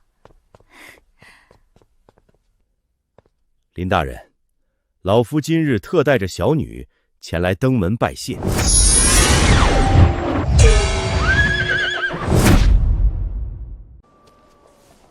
林大人，这是遗珠亲手缝制的荷包，请大人务必收下。还有这500两银子是那件裙子的润笔费，大人一定要收下。房小姐，荷包我收了，这钱就算了。我与房大人同聊一场，若是收了你的钱，房大人回去怕是要参我一个收付贿赂。林峰，刚才遗珠说这订单已经排到了500名开外，就算这店里绣娘没日没夜的赶工，怕也得做半年吧。5天？5天做500件，就算请几10个老裁缝也来不及啊！不用几10个人，我这店里满打满算也就4个伙计。林峰，4个伙计5天出500件成衣，这怎么可能？除非他们是3头6臂的神仙。是神仙还是凡人？房大人，随我到后院一观便知。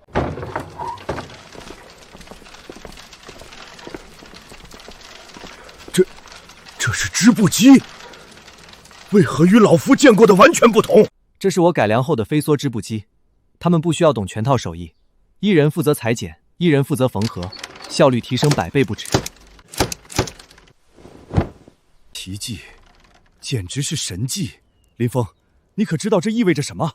若此机推广至大唐万千农户家中，布帛产量将翻100倍，价格必将大跌。从此以后，哪怕是关中最穷苦的百姓，也能在寒冬穿上一身像样的棉衣。这事不能耽搁，走，跟我入宫见圣。爹，我的裙子还没拿呢。还拿什么裙子？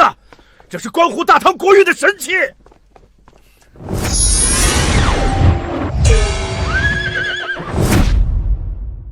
玄灵说，这件衣服和你铺子里那几百件，都是你那什么织布机和4个伙计不到1天做出来的。回陛下，千真万确，臣改进了制衣工艺，4个人1天做100件不在话下，而且走线比最好的绣娘还要永琛。哈哈哈哈哈哈！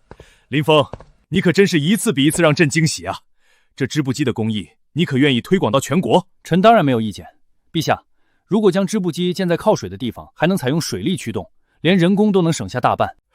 水力驱动，连人都不用了。没错，不过水力还受制于地形。臣心中还有一个更为庞大的构想，名为蒸汽机。蒸汽机？那又是何物？系统打开商城，兑换蒸汽机穿水图及制造要素。恭喜宿主兑换蒸汽机原理图及制造要义成功，消耗100积分，剩余积分150。蒸汽机便是用水烧开后产生的蒸汽作为动力，以机器代替人力，装载在铁车上制成蒸汽火车，便能日行千里，一次托运数10万斤货物。什么？日行千里，数10万斤粮草？若真有此等神物，大唐的铁骑岂不是能随时踏平四方？林峰，这蒸汽机朕交给你全权负责，想怎么弄就怎么弄，不必向朕请示，你一定要给朕，不给大唐造出来。陛下，蒸汽机极其复杂，绝不是1天2天能造出来的。哈哈哈哈哈！朕明白，你放心大胆去做就行了。天塌下来，朕给你兜底。臣遵旨。陛下，大事不好了！边疆800里加急，边疆爆发大范围瘟疫，死伤无数。突厥杰利可汗亲率50万铁骑南下，已连破数城，扬言要马踏中原。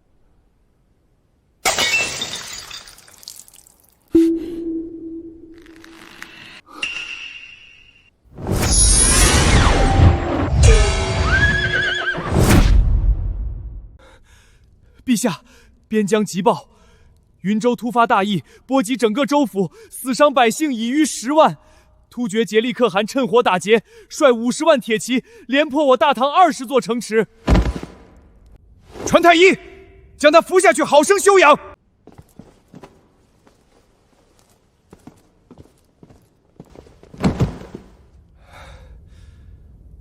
50万铁骑，连破20城。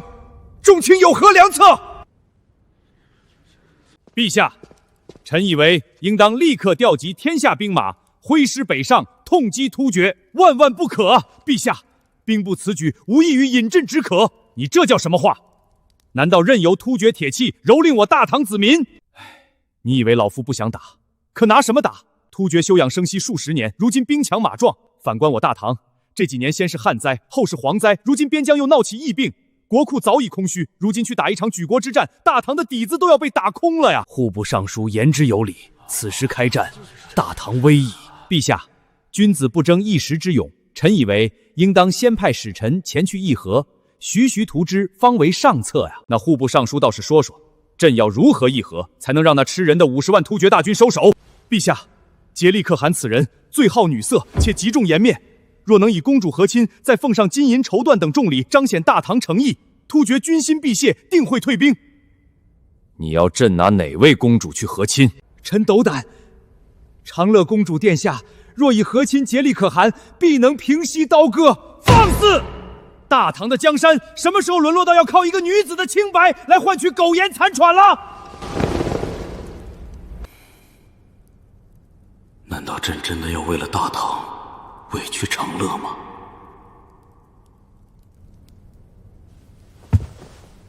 荒谬至极！陛下乃真龙天子95之尊，大唐更是天朝上国，岂有泱泱大国向小国低头称臣、献女求和之理？林大夫，你站着说话不腰疼？不和亲，难道你去挡那50万铁骑？我大唐男儿死绝了吗？要靠女人去求活？陛下，臣以为对待外物，唯有一句话：天子守国门，君王死社稷。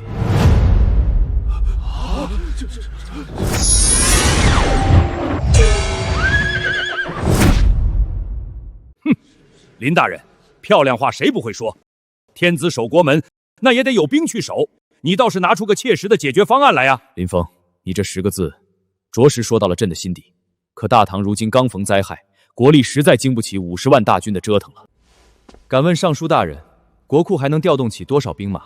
连番天灾加瘟疫，国库早已见底，勉强挤一挤，最多只能调动10万大军。区10万疲惫之师，如何去抗衡突厥50万如狼似虎的铁骑？简直是天方夜谭！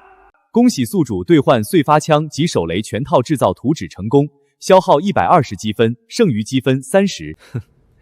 10万大军，够了。陛下，调动10万大军还是太劳民伤财了。您只需给臣5万大军，足矣。此起彼伏，你简直是疯了！5万对50万，你这是带着我大唐男儿去送死！林峰，朕虽然信你，但这绝非儿戏。10倍的人数悬殊，你何以取胜？陛下，兵不贵多而贵精，更何况微臣已经想好了一种秘密武器，莫说他50万，就是100万，也叫他有来无回。是何武器？此物名为枪，还有手雷。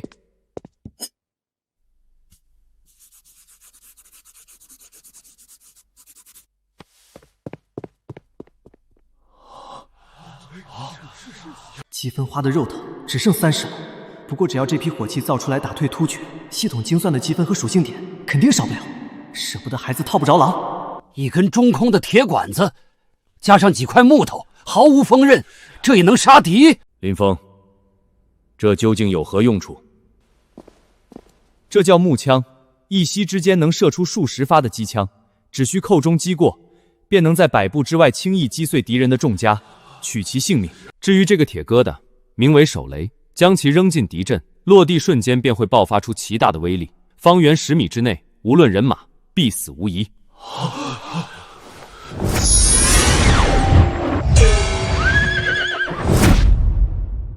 一派胡言！天下间怎会有如此荒谬的武器？林大人，您莫不是在关中养猪养昏了头，跑来朝堂上寻开心了？林峰，军国大事绝非儿戏。你说的这枪和手雷，当真有这般威力？陛下，耳听为虚，眼见为实。臣斗胆请陛下降旨，给臣1天时间。明日此时，演武场上，臣亲自向陛下和诸位大人演示这新式武器。哼，林峰，1天能做出什么神兵利器来？我看你根本就是在嘴硬。就是1天时间，怕是连把像样的横刀都打不出来。都给朕闭嘴！既然林爱卿有此把握，朕就信你一次。明日演武场，朕要亲眼看看你的手段。退朝。林峰，现在没有外人，你给朕交个底。你说的东西1天时间到底能不能做出来？若是做不出，那可是欺君之罪。陛下放心，臣从不做没把握的事。不过臣需要工部全力配合，任何人不得违抗臣的调度。好，朕即刻下旨，工部上下无条件听你差遣。这里的尺寸再精细一点，卡弓的韧性必须拉满，绝对不能出错。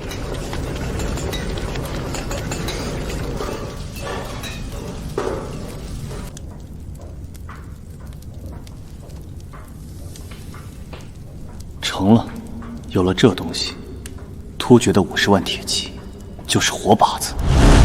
我倒要看看他今天怎么收场。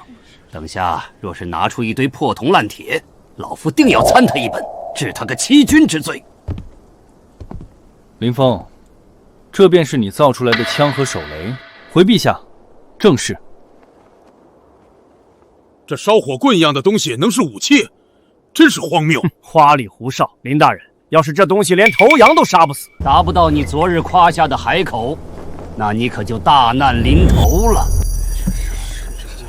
陛下，请看100米外。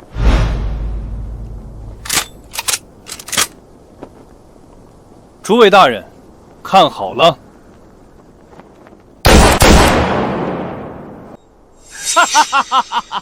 林大人，这就是你说的神器，连个木头人都推不倒，毫无威力可言，简直滑天下之大稽。我看这声响倒是挺大，适合过年听个响儿。陛下，威力如何？拿近了一看便知。来人，把牧人抬过来。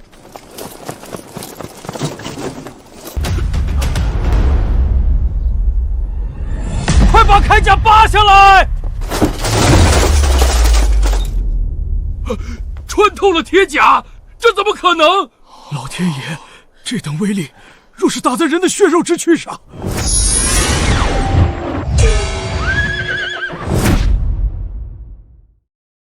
有此等威力，突厥的皮甲算得了什么？若是全军配备，突厥士兵岂不是连一面之敌都算不上？这等暗器，简直闻所未闻。还没完呢。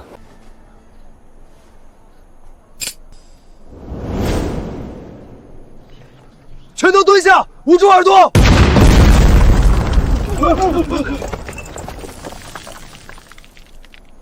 老天爷啊，这是天雷下凡吗？粉身碎骨，真正的粉身碎骨啊！哈哈哈哈哈！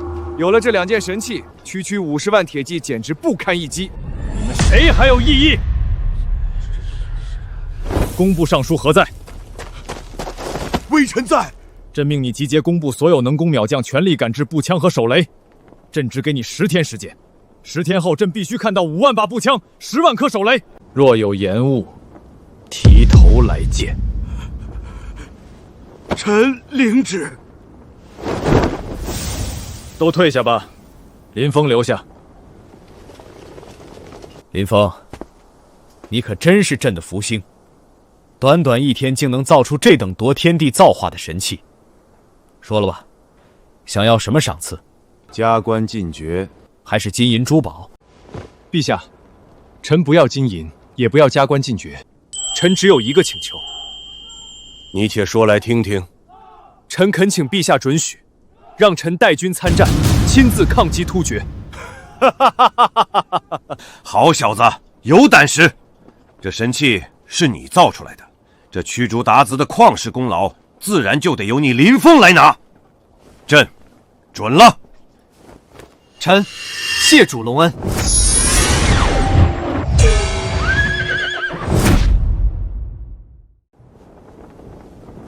林峰，这支精锐，朕就交给你了。去告诉突厥人，犯我大唐者，虽远必诛。臣定不辱使命，全军听令，下放武器。这就是传说中能百步穿杨的神器，有了它，定叫那突厥狗贼有来无回。目标边疆，全军出击！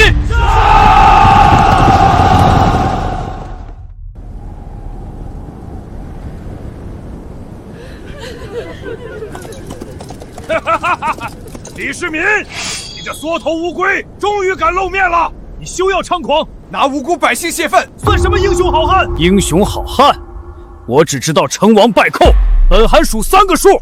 你若再不开城门投降，这些人全都要给你们大唐陪葬。陛下，千万别开城门，别管我们！老东西，闭嘴！3，畜生！2，竭力，你今天的所作所为，我定要你拿命来偿！林峰，现在就动手，这样他们死无葬身之地！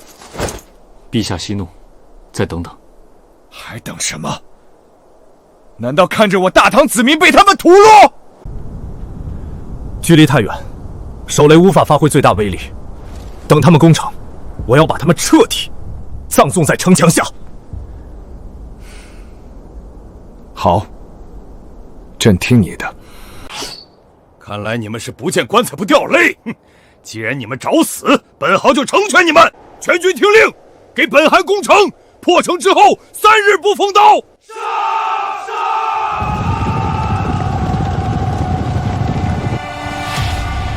地狱的门已经为你们敞开了。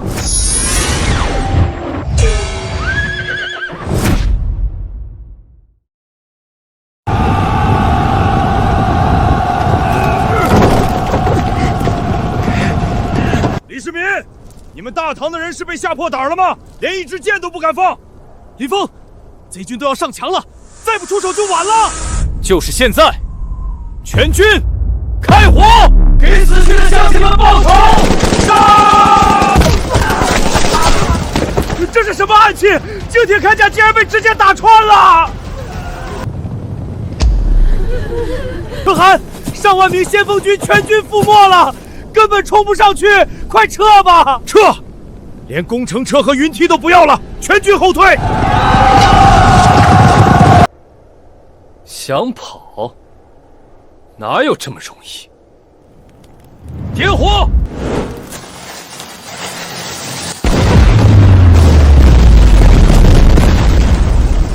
唐升天发怒了，这是天降神罚，快逃命啊！林峰，你到底用了什么妖法？李世民、林峰，你们给我等着！今日之仇，我竭力迟早要你们血债血偿！全军撤军！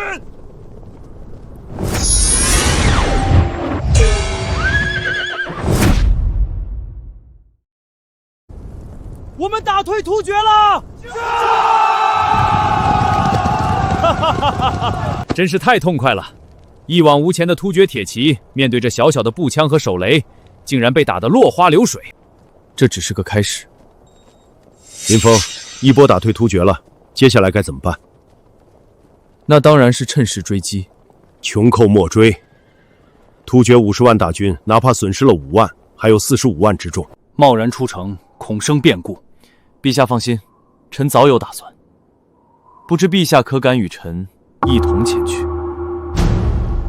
有何不敢？来人，点齐1万坚兵，随朕出城！5万精锐呀！连大唐的城墙都没摸到，就这么全没了！可汗息怒，大唐的火气实在太可怕了，将士们连敌人的面都没看清就倒下了。剩下的40多万大军里，大半都是负责辎重后勤的，真正能打仗的不过10几万。现在这10几万也被那一幕吓破了胆。若是找不到对抗那神奇武器的办法，这仗还怎么打？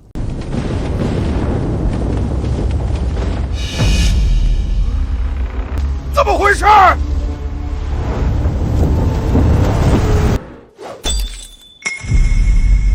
可汗小心！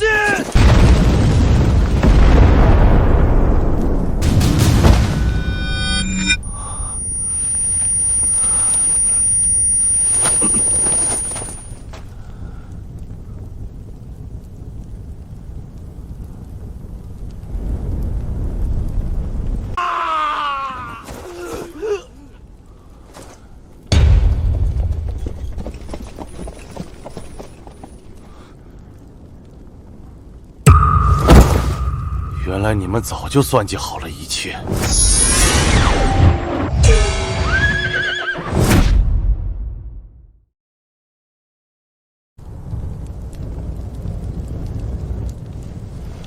你是不是早就料到了这一幕，提前派人埋伏在我的扎营地了？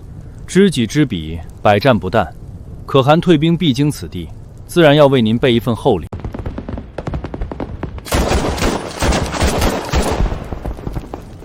启禀陛下，林大人，营内顽抗的突厥士兵已全部清理干净。我认输，但我实在想不明白，我突厥铁骑纵横草原怎么会败得如此彻底？你用的到底是什么妖术武器？这不是妖术，我用的武器叫枪和手榴弹。枪、手榴弹，就算这2样东西威力惊人，可你唐军只有区5万，凭什么能胜我50万大军？可汗，时代变了，战争的胜负靠的从来不是人数多寡，而是谁的装备更先进。在绝对的火力面前，人数不过是个一戳就破的笑话罢了。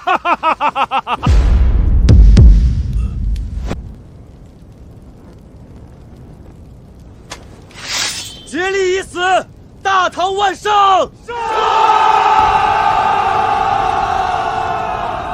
大唐万胜！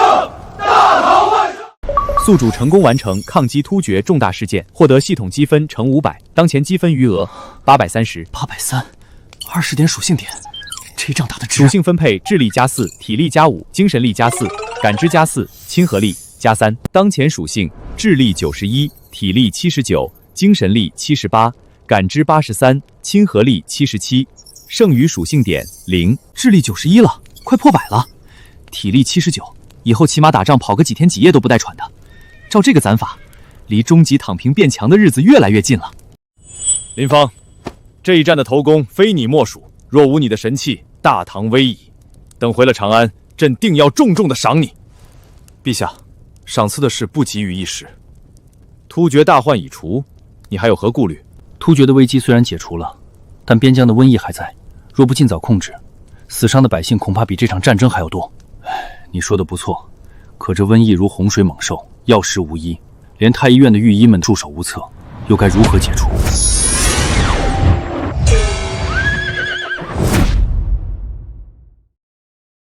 林峰，这瘟疫来势汹汹，比突厥的铁骑还要可怕。你方才说的那个疫苗，当真能解此死局？陛下，您就把这疫苗当成是给身体穿上的一层软甲，只要穿上了，那些看不见的瘟神就伤不了百姓分毫。竟有如此神物，那要多久才能弄出来？若我推断不错，片刻时间足矣。不过咱们得先去最严重地方看一眼，确认一下这位老朋友的身份。我问你，那些染病的百姓身上可是先起红点，随后变成水泡，最后结痂？回大人，正是如此，且发病极快，一人染病，全家难逃。果然是天荒。陛下，咱们去韩泉县。陛下不可！韩泉县已成死地，万金之躯绝不能以身试险啊！朕乃万民之主，百姓在受难，朕岂能缩在营帐里？朕相信林峰，出发！昔日繁华边陲，竟落得如此人间地狱，朕心如刀绞。微臣参见陛下，臣无能，让百姓受苦了。县令不必多礼，我且问你，这县里养牛的农户都在何处？养牛户，出城往西有一片牧场，大人去那里做啥？别废话，带路。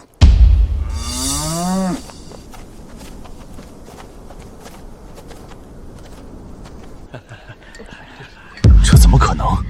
周边牧民尽数染病，为何唯独他们一家毫发无损？真是奇了。臣记得隔壁养羊的王大壮，前天就断气儿了。陛下，答案就在这些牛身上。这些畜生，正是，便是咱们赢下这场瘟疫之战的关键。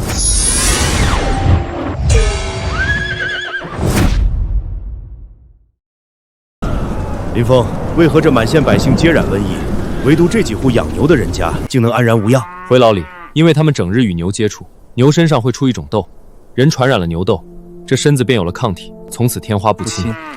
牛身上的痘，林大人，这简直闻所未闻！那畜生的病，难道还能救人的命？老乡，你家小儿子身上可有牛痘？关老爷，有的，那娃儿前几天刚染上。把孩子带出来，赏银100两。老李，看好了。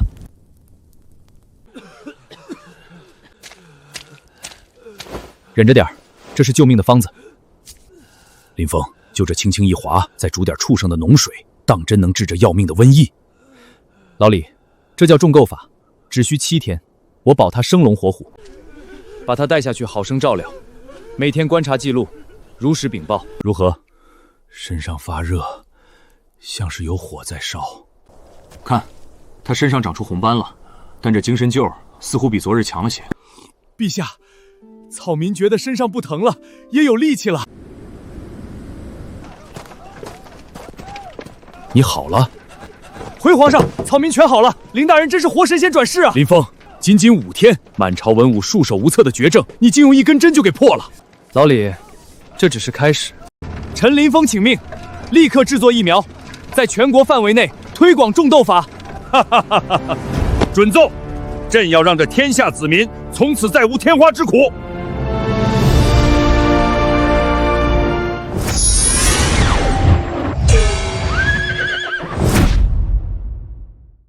天花绝迹，边疆重获新生。林峰，朕以前觉得这江山是靠朕一拳一脚打出来的，现在看来，若是没你，朕这皇帝怕是早被这瘟疫和突厥折腾疯了。老李，你这就见外了。当初你进我那小店儿，我就说要给你开导开导。再说了，你一上来就给我个4品官，我不拿出点真本事，怕是得被你那些御史给喷死。哈哈哈，4品，回京之后，朕看谁还敢拿你的官位说事。那咱可说好了，回京后先让我歇2天，这没日没夜的研发疫苗，我这腰都快折了。传朕旨意，班师回朝。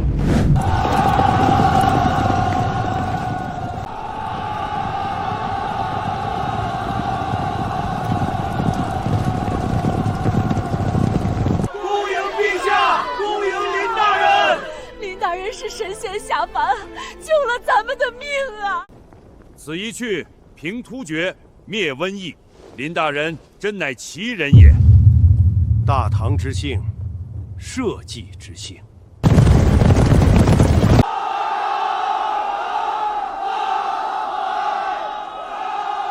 这阵仗，怕是回京后更没法躺平了。系统给的任务越来越离谱了。昔日朕为秦王时，曾任尚书令。自朕登基，此位空知20余年，只因朕觉得朝中无人能担此重任。林飞，臣在。你立下不世奇功，救万民于水火，安社稷于动荡。今日朕破格下旨，拜你为尚书令加赵王爵，开府建衙。陛下，尚书令位极人臣，且林大人已获封王爵，这是否赏赐过重？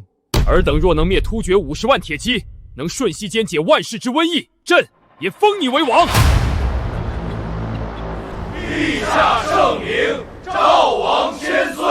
尚书令，赵王，这下彻底成了老李的首席打工人了。陛下圣明，臣林峰领旨谢恩。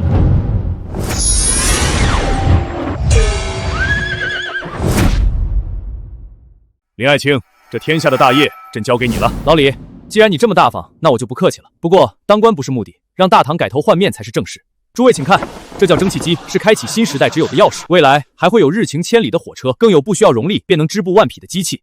林大人，这铁疙瘩当真能动？不仅能动，还能带大唐走向星辰大海。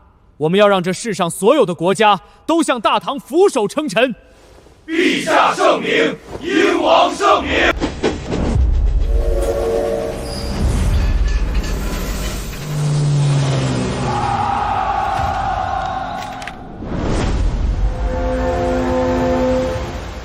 林峰，朕这辈子最得意的，不是玄武门，而是那天进了你的小殿。老李，大唐现在很美，你可以放心去看了。好。系统，终极任务完成了，这下我总能安心躺平了吧？这波真是不亏。